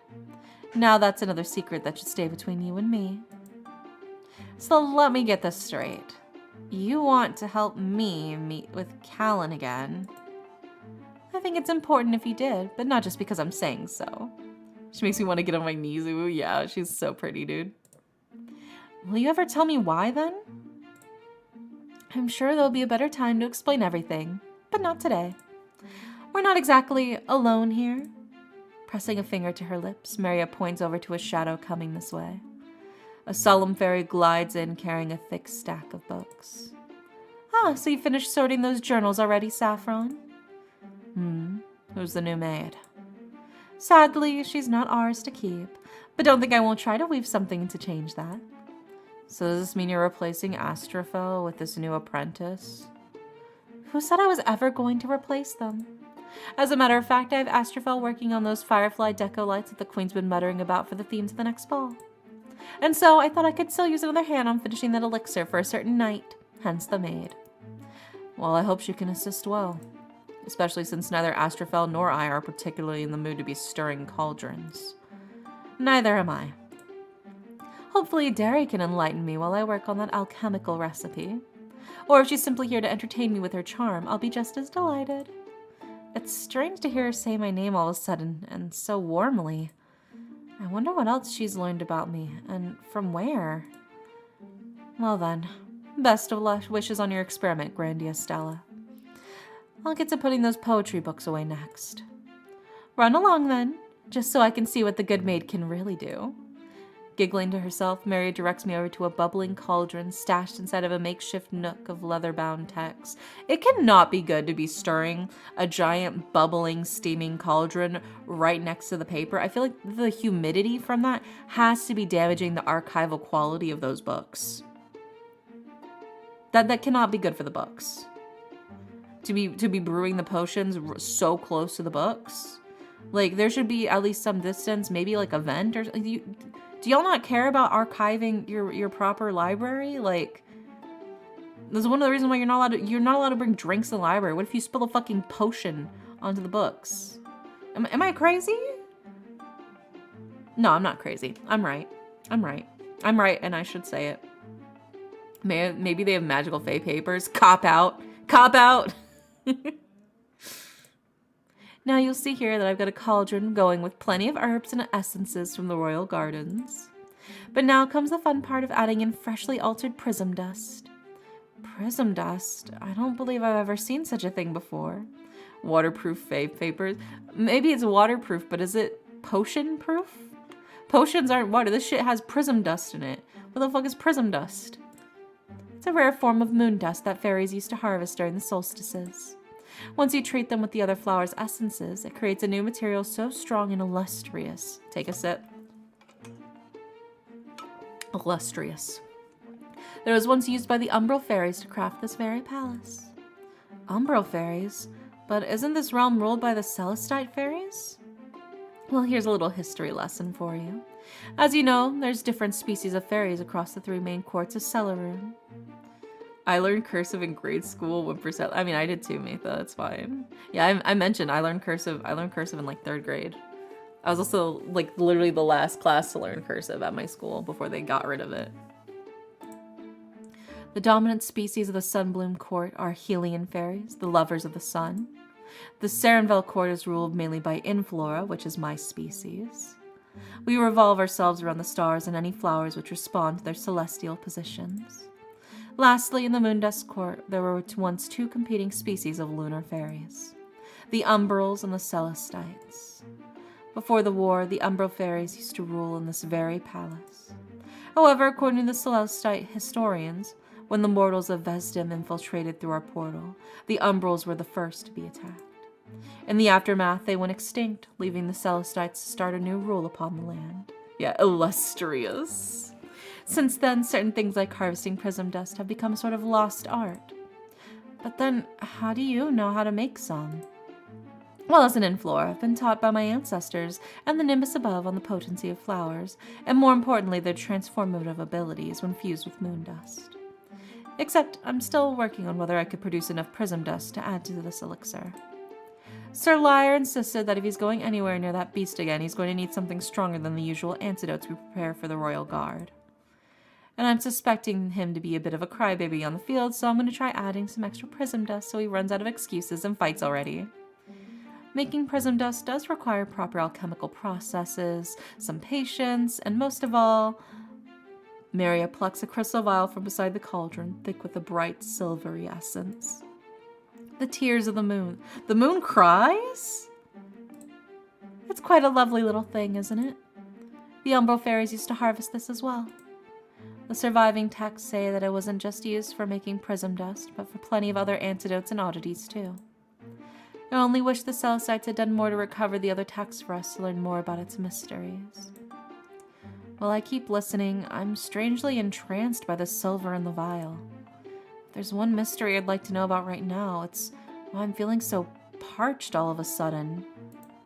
Hi, Berserk. Welcome in. Yeah, I'll sit. Never played Majora's Mask, have you? Nope. Nope, I haven't actually. It's very good, love Majora. Yeah, I've heard good things about it. I've never played it myself. Maria, do you really not know what else those tears were used for by the Umbrals? I can only take a guess, but we know that it was often used in elixirs for raising one's stamina. But then again, it can also be used for forging these pillars you see all around the palace. And did the text not say anything about how it tastes? Oh, it's taste? As Maria stops to think, my eyes wander back to that vial. I don't understand. I've never had such a reaction like this before. Every time I look at those tears, I just feel this strange need, this sudden thirst. Then again, I suppose I didn't have much to eat before coming here. Still, shouldn't I be asking for some crystalline water or a bite of snowfrost bread instead? And yet, despite trying to seem sensible about this, I want to taste. Let me taste it, please. Heavens above, I'm shaking from just watching her pick up the vial again. May Maria forgive me for the ridiculous request I'm about to make. Maria, could I ask you something else? That's what I'm here for, aren't I? How would you like for me to satisfy that curiosity of yours? Oh my god. Could I try a taste of those tears? Oh no, she stopped stirring the cauldron. That has to be bad, isn't it? Oh, you do? Does it really look that appetizing to you? I do suppose it's probably better than whatever you've been served by that ruddy family before, but don't tell them that. Growing suspicious, Maria slowly teases the vial in front of my face. How curious and endearing. You really want these drops, don't you? Do you even know why? If I did, then I'd tell you before I embarrassed myself further. But if you did, then I wouldn't have the pleasure of seeing such an innocent reaction out of you. Just one drop, that's all I can spare, all right? One drop feels like it's all I need. As soon as she hands me the vial, I bring a single drop to my lips. A cool sensation spreads throughout my body, not only quenching this raging thirst, but bestowing a gentle tranquility within me. Bestowing and tranquility. Take 2 sips.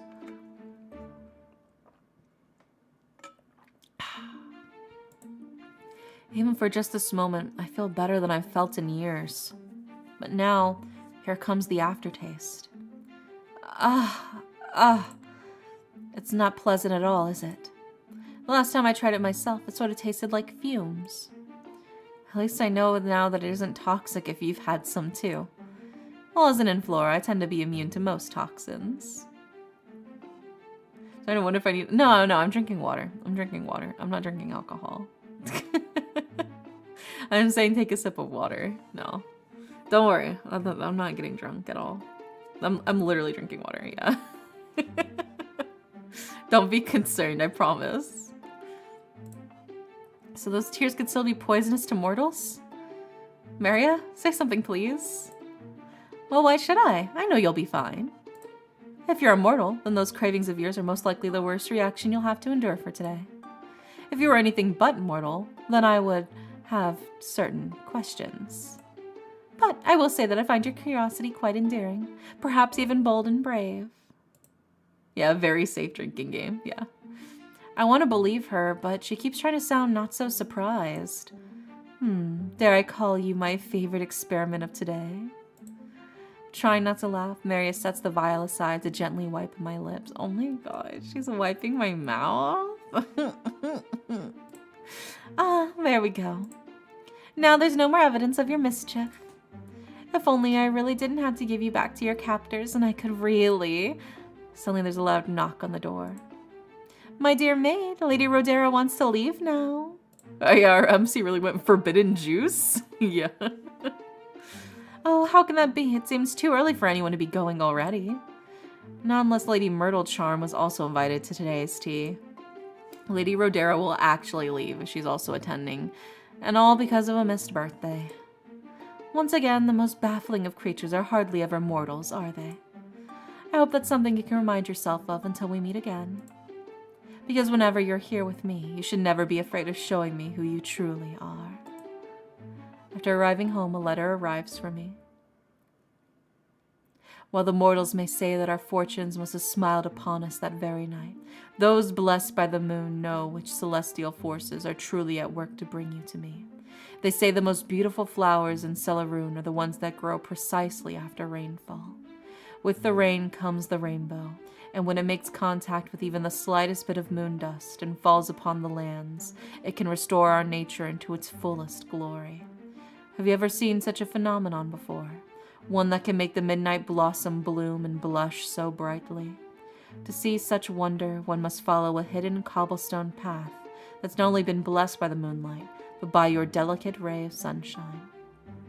If you've yet to see such a wondrous thing, may I be the first to take you there? Oh my gosh. Also, hi, baby. Welcome in. How are you?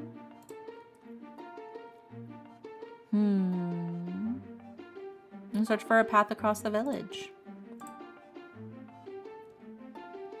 I only have so much time today to collect my sister's dresses from the tailors before heading straight home for their fittings.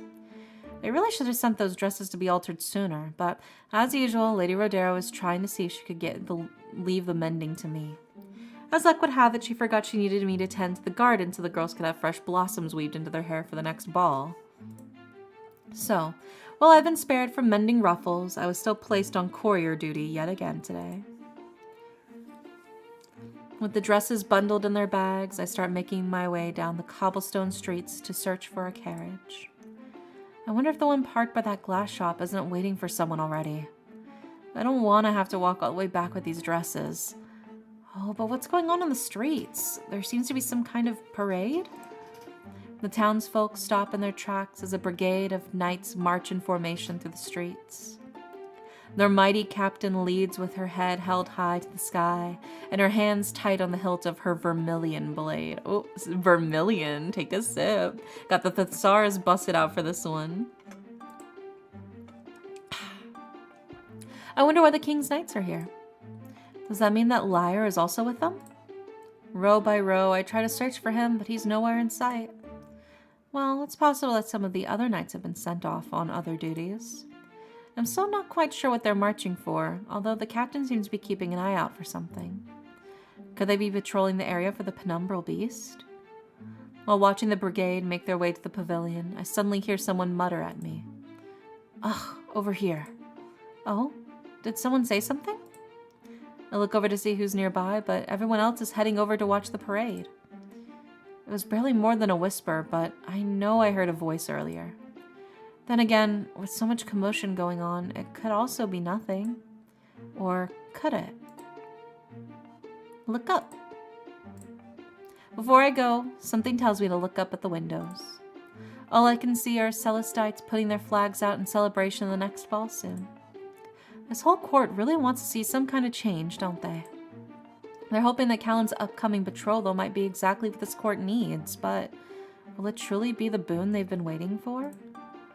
More importantly, will it be for Callan? All of a sudden, I see a cloaked figure jump from one window and into the other. What was that? Before I can even blink, I hear the sound of armor clinking towards me. You there. Did you see where he went just now? I'm still trying to understand what I even saw. It's one of my knights, I'm afraid. He's trying to go rogue again.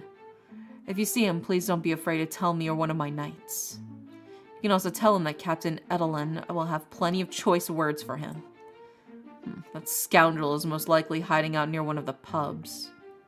Eyeing the windows, Captain Adelian marches off. Could that really have been Lyre in the window? That shadow moved so quickly that I could barely catch if they were even wearing a cloak. If you lower your voice a little more, you'd have your answer. So that was you. Oh, I was serious about you keeping quiet. If they find us, then perhaps you'll have a reason to hide too. Well, why me? I told the captain the truth. Even if you did, I don't know if she'll believe you much longer. From the corner of my eye, I notice a flash of vermilion waiting for us at the other end of the street. There you are, you rake. This time I'm not going to let you out of my sight. That might be a bit difficult even for you, Captain. You see, I don't particularly enjoy being caught. Therefore, so long, Captain. Oh my god, what a little rapscallion. Oh my god, what a little ruffian. Lyre turns on his heels and starts running, but not before taking me along with him. You scoundrel! Don't think you can get away with what you did. Knights, assemble! With the wave of her hand, Captain Adelian sends a horde of knights on our trail. Lyre, wait, that's the captain we're running from. If you squint real closely at her, then she'll realize she's no different from you or me. I hope that makes you feel less guilty as it does for me. Be serious about this. What on earth did you do? To be quite honest, I didn't set out to anger her. Yeah, what a little rat. Affectionate, yeah. I was only being honest when I told her that I couldn't accept her request. Had I did, then I'm certain I'd still be chased down for saying yes under false pretenses. False pretenses? Does that mean what I think it means? Captain Adelian's still trying to gain up on us and show no sign of stopping. She really is putting her passion into that sprint. Is it perhaps because Lyre really did spurn her on her other passions? If you don't want me calling you mortal in public, then you better start running faster. Now it's my turn to hush you. If you don't want me saying so, then you cannot let the captain haul me back into the stable. If there's one thing I can't stand, it's being tied down if you're not gonna at least tease me into it. Oh my god. Oh my god, Lyre. I could tie him up. Yeah. I could do it. Where's the rope? So is the captain really just gonna tie you up in the stable? If she had it her way, then I wouldn't doubt it for 1 second. All because I said I wouldn't entertain her whims, yet she dares to call it my royal duty to the court to appease her. Everyone's fucking thirsty. I know. Dude, Faye can be pretty thirsty. I don't blame them. If I do so much as slow down, dare I imagine what will become of my fate. What kind of knight runs away from his duties? Will you stop with this charade? What kind of knight runs away from his duties? Forget how little time you've truly spent in that palace, my enigmatic beauty. Take a sip. The machinations of my mind are an enigma. You certainly convinced me at first that you were royalty before I realized who I was really in the company of. Does that captain really not understand why you wouldn't want to be her lover? Lover? Lyra begins to slow down, all just to cup my cheek. You're only proving yourself to be even more endearing in my eyes, you know that? If he comes any closer, I might have to be ready for the captain to pull her sword out for my sake.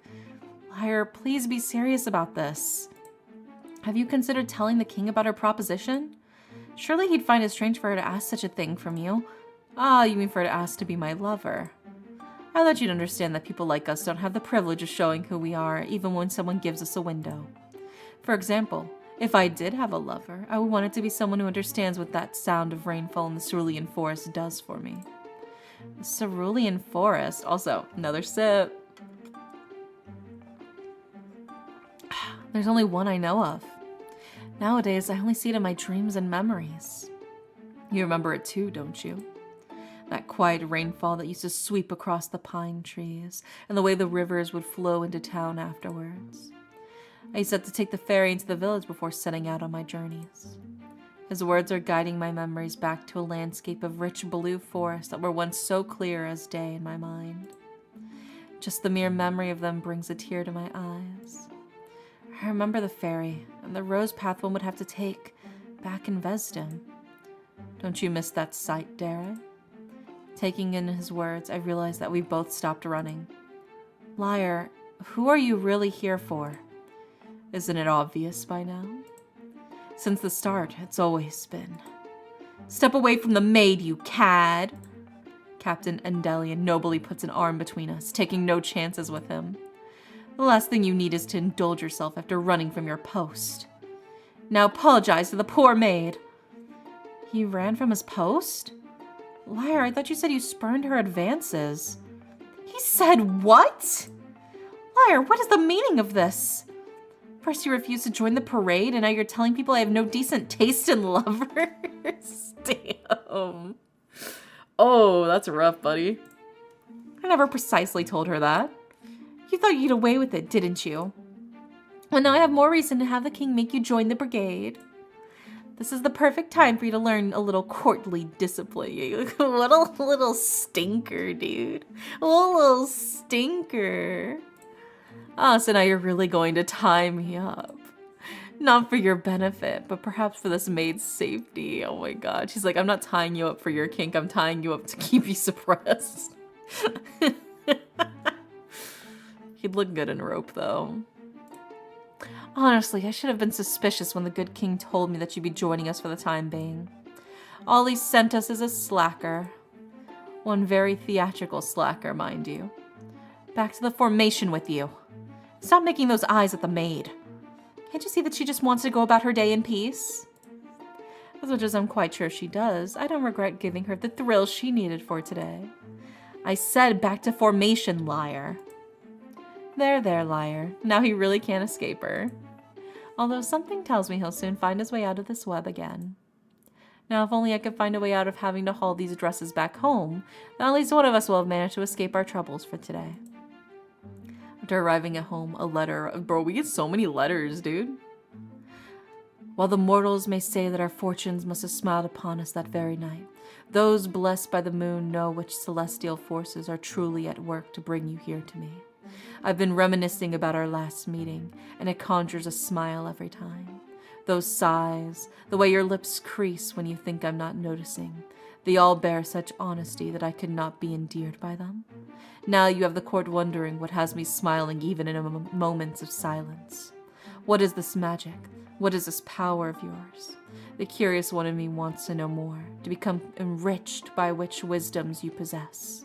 In turn, I seek more than just to give you answers, but to appease the restlessness that's been waging in your heart. Be bold and curious, and you shall find me under the string of starlight. Oh my gosh. How about we smack him when they drop the music? Yeah. Oh, should I bask under the starry lights in the ballroom, or should I seek more wisdom in the starlit library? I mean, I feel like we know who we're gonna run into if we go to the library. I'm shooting for Alstromeria. I don't know about y'all. Alstromeria is more interesting to me than the other, than Callan. Alstromeria and Liar are probably my two personal favorites, so we're probably gonna shoot for them. So let's go to the library. Oh. Oh my god, this text is so fucking tiny, dude. This is like text for ants. Hold on. I gotta adjust my glasses here. While the mortals may say that our fortunes must have smiled upon us that very night, those blessed by the moon know which celestial forces are truly at work to bring you here to me. I've been reminiscing about our last meeting, and it conjures a smile every time. Wait, I just fucking read this, didn't I? Why is it tiny now? Oh, it just separated it into proper paragraphs, I guess. Wait, there's more. There's more at the bottom. Okay, under the strings of starlight. While mortals may find that our fortunes must have smiled upon us that very night, blessed by the... No, I read this, didn't I? No, this is slightly different. This is slightly different, okay. While the mortals may say that our fortunes must have smiled upon us that very night, those blessed by the moon, from which celestial forces are truly at work to bring you here to me. I've been letting the moon guide me to you, but now I sense a change in our cosmic paths. I thought we understood each other, and someday could ever come to a point where the serene silence between us would alone speak for our hearts. Perhaps I believed we held a connection stronger than what the stars dictated. Now I know that sentiment rightly only rests in my reveries. As such, I'll set you free from my words along with the shard of my broken spirits. Bro, what the fuck? I guess we chose the wrong answer. I guess they really wanted us to meet him at the ballroom. And so now he's like, it's over. Please don't let it be over. Unsuccessful endeavor. Damn, we failed. Alright. Fuck. Don't tell me I have to skip through all of this again. Oh no, we have to start from the beginning? Fuck, bro. Alright, hold on. We're gonna skip.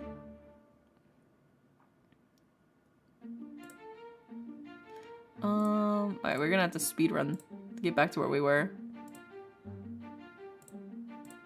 I remember all my choices, so it's fine.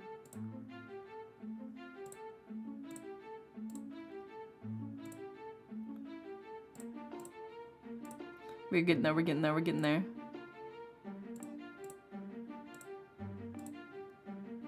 Yeah, reveries. True, reveries. We should take a sip for reveries.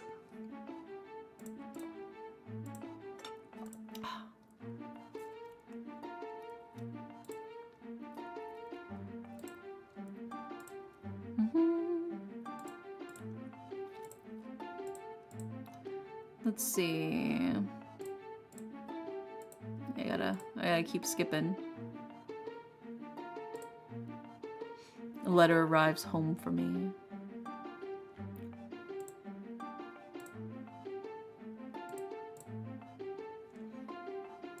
Damn, that's crazy though. That we have to completely start from scratch, basically.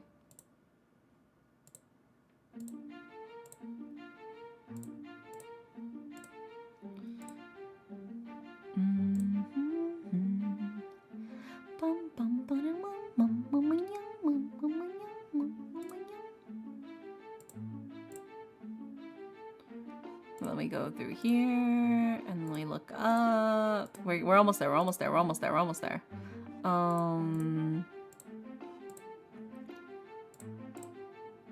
Okay, now we're back to where we were before. All right. What happened just now with the unsuccessful endeavor? It made us start from the beginning. It basically said you lose, and then we had to start from scratch.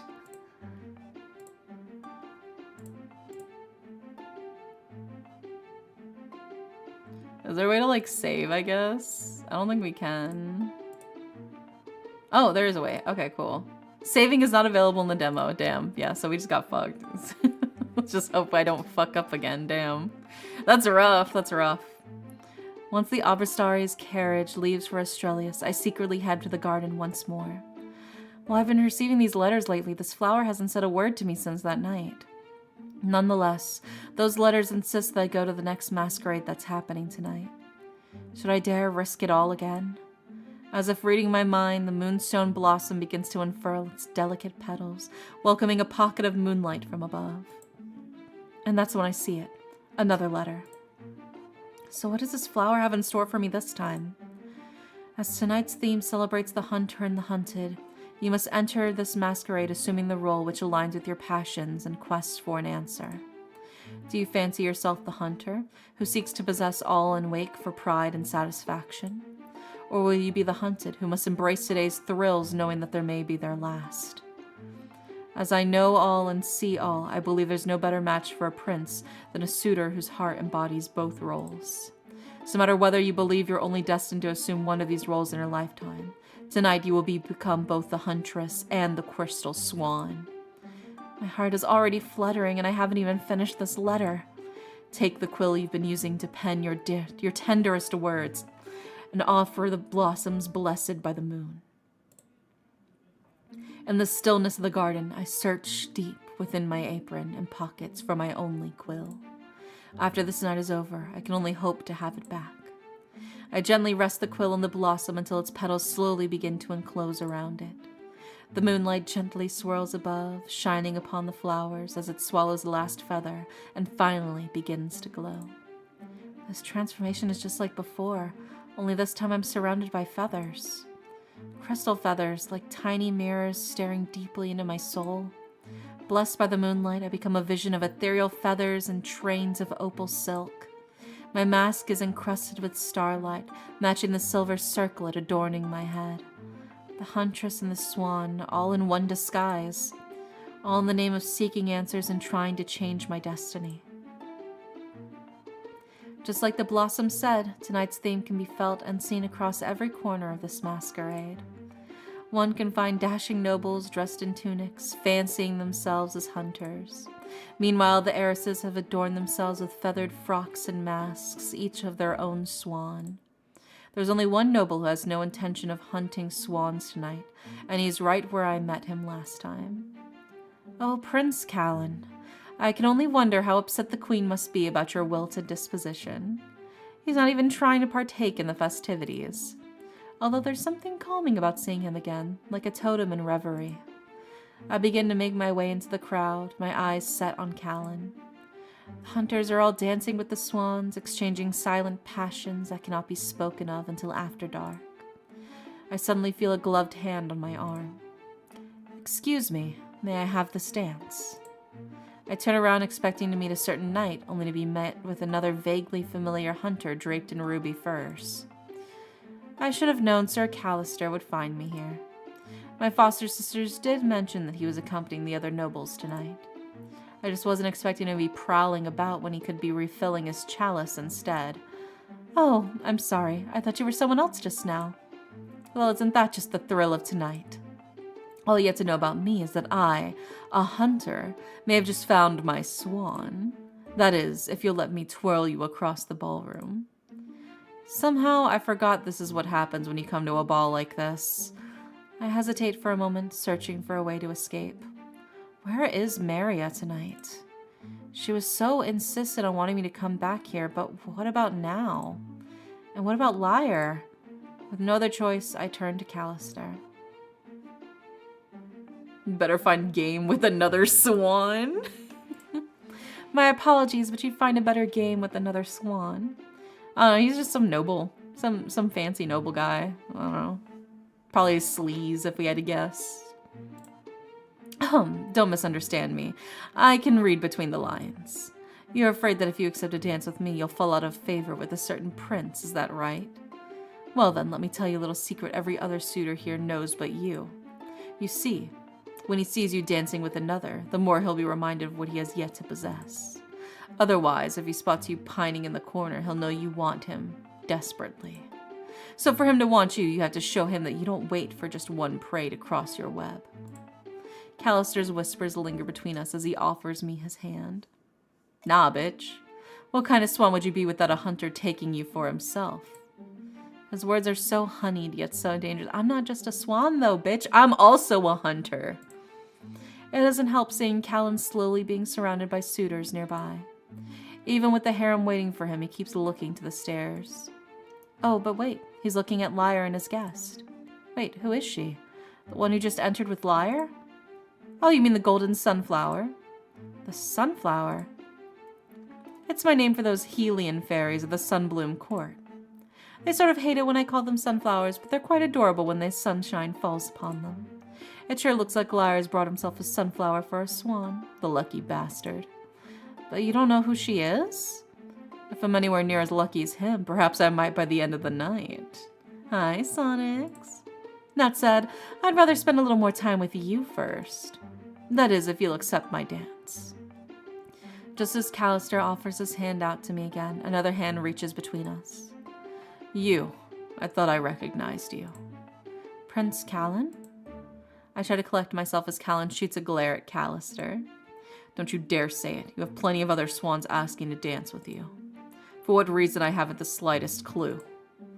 You're a devil, Callan, for making me release my swan so quickly to a beast like you. Oh my god, dude. He's so fucking dramatic. Lysanthus was asking about you earlier. Have you danced with her yet? Oh, was she asking? At the first chance he gets, Callan tears me away from Callister and starts leading me out to the dance floor. Now it's all beginning to feel like the dream, just like last time. How is this even possible? Just before we reach the table, another hand waits for Callan to let go, to grab me and start taking me the other way. All of a sudden, I'm being dragged out of the ball.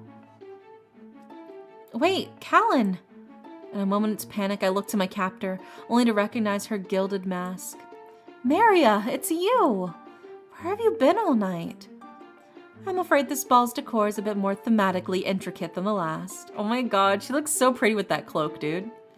And her mask is cute too. Yeah, he's very theatrical. They're all very, very theatrical. They've got drama. But I feel like that's just how like a lot of those like high court fantasy ballrooms tend to be very high drama, high stakes drama. The queen has been rather vague with me since I first asked her about it, but now she wants me to change it up. Is that the only reason why? Well, if I say any more, we can't talk about it here. So there is more. Listen to me, Dara. If I take you upstairs to explain, there's no coming back down here without the truth weighing upon your very soul. But if that's the risk you're willing to take, then come with me. Stop right there, Maria. You're not taking my guest anywhere, not until I've spoken with her myself. Oh my god, they're fighting over me. The girls are fighting. Callan, this isn't the time. Didn't we talk about this? Just look at the clock. Then when will I have the damn time to say it? Say what?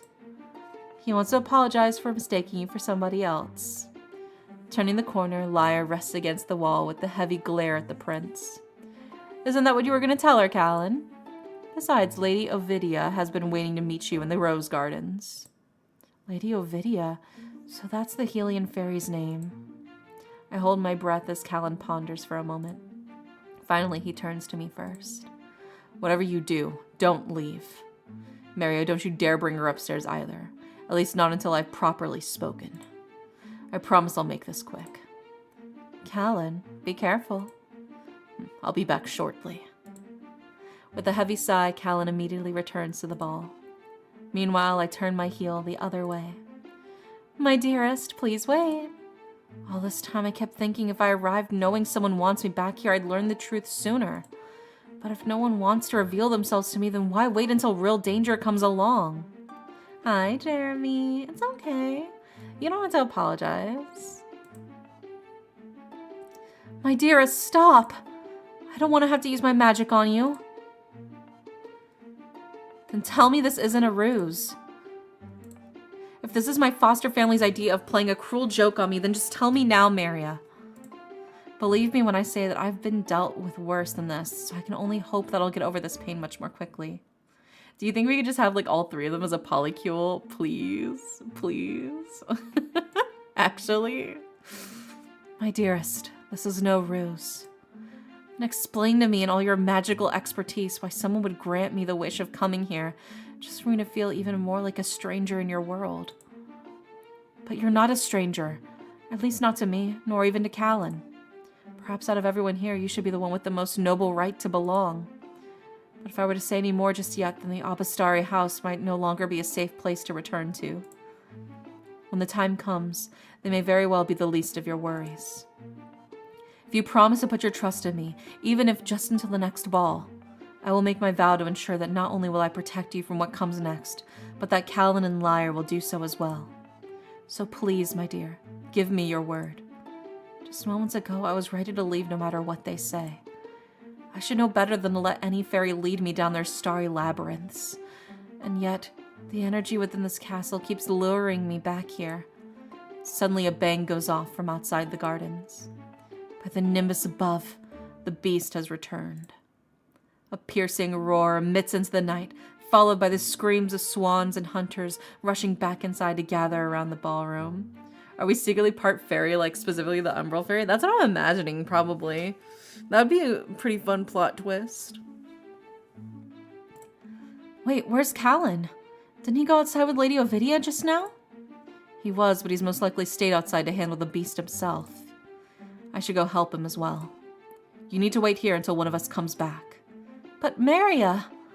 If you won't listen to him, then please listen to me. You need to stay here. The last thing we want is for this plan to go. Another bang goes off, followed by another ghastly shriek echoing through the night sky. Pulling me behind her, Maria immediately seals the doors of the castle with a protective spell. Just as she prepares one for the door to the grounds, Lyre comes rushing through, carrying an unconscious Lady Ovidia on his back. Maria, you need to take her now. Oh my god, he looks so good with that mask. Oh, I love lace masks, dude. They're so pretty. Where it's like almost a blindfold. That's just hot. It's hot.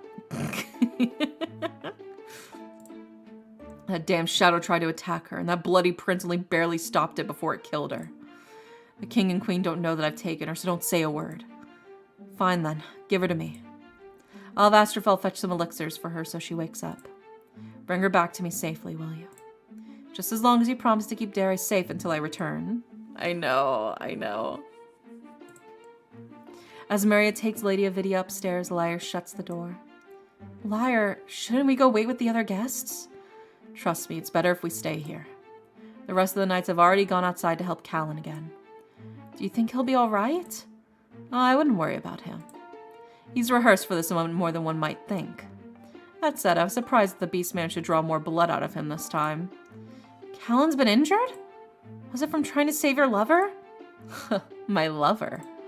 More like she's Callan's lover. Or, well, she was once. Of course, the court would never accept a Helian fairy sharing the throne with him. Since then, the royal family's been struggling to find someone new to steal his gaze. Perhaps they're hoping for a certain mystery guest to become the new gem of his heart. If only they knew the real truth about their gem. So all this time, is that why someone's been summoning me here? So that I can make the prince forget his true love? Is that why Maria was trying to help me meet him? Lost for words, I simply turned to Lyre, but he already knows what's going on in my mind. What else should I know about Prince Callan? Now you're asking the questions, my enigma. Sorry, every time he says that. Every time he says, I can't take it seriously. Anyways, take a sip. A sip every time Lyre calls us his enigma. Come here. Taking my hand, Lyre pulls me into his strong grasp and presses me against the door. Wait, Lyre, what are you doing? Shh, listen through the door. Just focus on what's going on outside the castle. All I can hear is Callan fighting off that shrieking beast. Good, then keep listening to it. You see, at the next swing, you'll hear another shriek in about 3, 2, 1. Like clockwork, we both hear Callan strike the beast and releases another piercing scream. The lights flicker across the castle, but nothing phases Lyre. How did you know he was going to strike it at that precise moment? Keep listening. Soon you'll start to notice the pattern too. I press against the door once more, carefully listening to Callan's movements. His footwork is so perfectly timed, isn't it? He'll evade, then recoil, then release an aura at the beast to stun it. Then when he's done all three, he'll repeat the routine one more time. When you describe it like that, it's almost as if Callan has been rehearsing this moment. Hi, Quinn. Welcome in. Thank you so much for the raid. How was your stream? Did you have fun? We're playing Xenoblade. Let's go. I'm playing Xenoblade next month. That's on my schedule. We're going to have a regularly scheduled thing like how we play Persona 3 Reload. We're going to be playing Xenoblade Chronicles X Definitive Edition, which will be my very first ever Xenoblade Chronicles game. It'll be my very first ever Xenoblade game. So I'm hyped. We'll be playing that in April. Yay! But you said Callan was hurt just now, didn't you? And what about what happened to Lady Ovidia? You said to yourself those were real injuries, weren't they? Well, acquiring casualties is one way to make the charade all the more convincing, isn't it? But why is there a charade in the first place? Does that mean there's no penumbral beast? Well, there is one, but the king and queen would rather just put on a little act for this court than reveal their identity. But just think for a moment. Who would they be so willing to protect by crafting such a dangerous charade? In case you haven't realized it, I'll give you one more hint. Who's also outside of the castle right now? I stop and look at Lyre, realizing what he's just said. So the beast is Callan? But how is that possible? How would you even know about all of this? You learn a lot by keeping one foot in the door and the other outside. If the magician won't tell you yet, the prince will surely deny it. Then you might as well let me be the one you can trust in this palace. With the sounds finally going quiet outside, Lyre releases me from his embrace. Hi, Poppy. Yeah, welcome in, welcome in.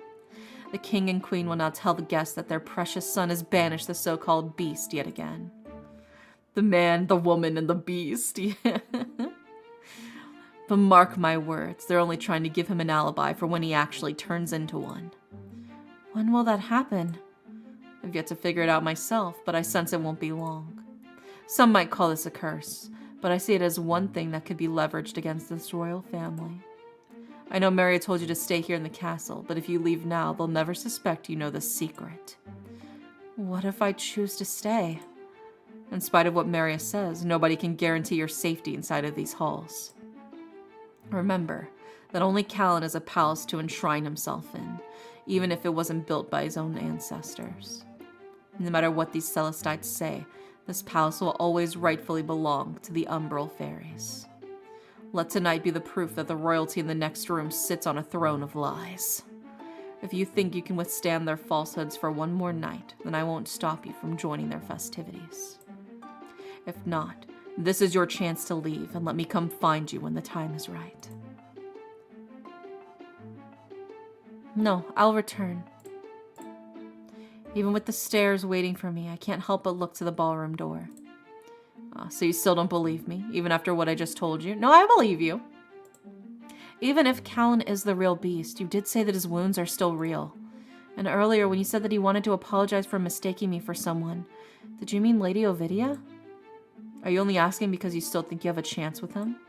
All just because you think that someone in this palace thinks you're the one for him? Have you even stopped to wonder whether this person is knowingly luring you towards a monster? As it stands, you still haven't told me how you know Callan is a beast. For all I know, you could be lying too. Even then, why exactly do you think you would ever come to choose a mortal for anything more than a servant? Go on, tell me. Do you really think that if you two removed each other's masks that he'd bring you over to his almighty daddy for blessings, let alone some mortal to rule this palace with him? Do you really believe that this beast of a man is capable of treating a mortal as anything but his next prey? It's only if Callan really is the beast. Just because you revealed something to me tonight doesn't mean I can trust your every word yet. If you're expecting me to trust you entirely, truly, deeply, with whole heart, then perhaps you'll find right words to change my mind someday. His almighty daddy. I know, dude. That threw me off, that wording. Until then, I simply have to follow what both my heart and mind can agree upon right now. If this is your challenge for me, then I'd be a fool not to take it. Just remember, however, once you step inside that room, they'll force a roll onto you to go on with their little play. And for the record, I only believe that Callan wasn't a beast if his kind hadn't taken it upon themselves to rewrite history when they did. I don't want to sleep when my eyes are getting heavy. Shh, it's okay. Close your eyes. It's time to rest. Me time. Almighty Daddy. Yeah, what a phrase, dude. What a phrase. The Almighty Daddy. With a hand to his chest, Lyre steps away from the door as I head inside. Returning to the ball, I find all of the guests despairing together on the dance floor. The king and queen are surrounded by a circle of tearful nobles in their private corner as everyone waits in bated breath for Callan to return. Soon he comes stumbling in, clutching at the wound on his chest. He's gone. The entire room gasps as the queen rushes forward to catch him in her arms. My son! How could that wretched beast do this to you? Did you really banish him, my dear, for good? I'm sure if it returns, it will be much weaker than before. Then I'll have my chance. Watching them, I don't want to believe that they staged such a thing. Callan does look like he's in a lot of pain. Something tells me that if he had it his way, he wouldn't be playing along like this. I quietly watch from the door as the king presses his hand to the ailing prince's shoulder. Good work, my son. This court owes you their life for this, if not more, for everything more that you do for them. Come now, we'll have Maria fix you an elixir. Meanwhile, the rest of you, please liven the spirits of this palace again. Your future king will be healed shortly and ready to join the festivities once more. Would these guests be as pleasant towards Callan if they knew that he was really the beast? How did he even become one in the first place? Suddenly the room goes silent once more. It's not until Callan starts staggering in my direction that I realize he spotted me in the crowd. Everyone begins whispering all around us, especially the king and queen. You stayed. Somehow I thought you'd be the type to go against my words and marry us. If you left without saying goodbye this time, I would have had to track you down. Fighting against the pain, Callan attempts to study me closely, no longer caring for who's watching. Really now, who are you? Liar won't tell me, and neither will Maria. I'm starting to think that they won't let me in on each of their secrets. Speaking of Maria, where is she? Is she still upstairs with Lady Ovidia? Please, I'm the one with the questions right now. Are you really not going to tell me who you are? When else do you plan on telling me then? Your Highness, is this really the place for such revelations? From the corner of my eye, I can see everyone beginning to wonder where this talk is going. Even the king and queen are starting to rise from their table, eager to watch as Callan attempts to reach for me. Callan, what are you? I said, please, do this for me. At least then I'll know one more thing about you. Taking my hand in his, Callan slowly attempts to bring it to his heart. Yet as soon as it grazes his chest, the blood on his wounds begin to turn dark as the night. All at once, Callan collapses against me in agony. Ah! Your Highness! Sorry, I had to think of a way to say that. But not be too loud. The crowd gasps at the shadowy drops of blood wisping onto the ballroom floor. Oh no, please, no. What have I done? Callan, forgive me, I don't know what's happening. Don't let go. Why not? I'm only making it worse. No, you're not. In a flash of light, Callan's strength suddenly returns, reviving him back on his feet. Panting, he watches as his wounds fade and the last of his blood crystallizes before hitting the floor. How did you do that? If only I knew what to say, but I'm just as speechless as he is. Since when do I know how to do such a thing? Lost for words, I do the first thing that comes to mind. Run. No, you're not leaving. You can't. Let her go, my son. Even if she escapes, she won't get very far. Despite his words, neither he nor the queen have yet to summon their guards, so I take my chance and run for the door. Just before leaving, I catch Queen Calmian giving me an icy look from behind her fan. You know, we might be an Umbral Fairy. It's very possible. If I wasn't a target before, now I know that I am. Maybe our Umbral Fairy powers were suppressed within us, and that's why. After all what's happened tonight, I don't know if I can call this place home anymore. While the Obstaries didn't catch me at the ball, there's a chance they would have if I'd stayed longer. As I've managed to keep one secret, I've unknowingly unleashed another about myself I didn't know existed until today. And now I also know that Callan and his family have a big secret of his own. Astralius might be more of a trap than someplace new to call home. Then again, isn't my rightful home still back in Vesdim? Once again, the feathers fade off my gown and seep back into the flower beds. I can finally look at myself again from the reflection on the glass. Perhaps this is how I picture myself even when I wear a mask, but tonight proved that Maria, Lyre, and Callan all see something different in me. Hearing my sighs, the moonstone blossom starts to rustle again. Oh, are you returning my quill to me? As well as another letter. After all that's transpired, is it safe to even read this one? My heart grows restless seeing the letter before me, but that fear soon gives way to curiosity. My mysterious guest. I tried to warn you tonight, but there were too many hunters and swans among us for me to bare my soul as I intended. Too much gossip may come from this night, and I have no doubt that the palace will somehow seek to control it before the next masquerade. Before you think that it would be better to never see me again, please let me make myself clear. After tonight, you've ignited a much stronger fire within me, one that reaches the depths of my soul. And for that, I want to personally invite you to be my guest at the next ball. Not only do I promise that a vow of love may come your way then, but this time, I will take a stand to finally expose the darkness that surrounds this court, all in the name of protecting what's quickly becoming an important treasure to me. You. Oh my god. The end of the demo. Oh my gosh. So sweet.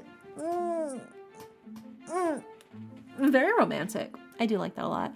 And I feel like the world building is really, really strong in this. I really like the sort of subtle hints, little breadcrumbs that they're dropping here. So I am really intrigued by the story. I definitely want to see where it goes from here. The game has been officially, it has hit its main goal on Kickstarter, so it's been funded. So it is going to happen for sure. But if you do want to support their Kickstarter, you can help unlock bonus content through their stretch goals. If they reach certain amounts over the initial amount that they've already hit, then you'll unlock stretch goals for them, which can include like more CGs and like partial voice acting and like a whole bunch of other stuff. So, you know, if you really want to help support the devs, that's a great way to do it. You can also play this demo for yourself on Steam. It's called Moondusk Masquerade. This was fun. I really, really liked this. I'm just a huge sucker for like high fantasy and fairies and Cinderella and romance. So this was all stuff that I just had me like kicking my feet giggling. I love it. I love it. I think it's so great. There were a lot of very big words though. Not that I couldn't read them, but it's just like, damn. They pull out the whole thesaurus for this. But it was fun. I liked it. I liked it. I'll be definitely looking forward to seeing the finished game for this. But yeah, I just plan to play this tonight. Yeah, I wanted so much the story. Yeah, this is so gripping. Yeah, it was really good. I really enjoyed it a lot. Let's see, Hoopst is online right meow.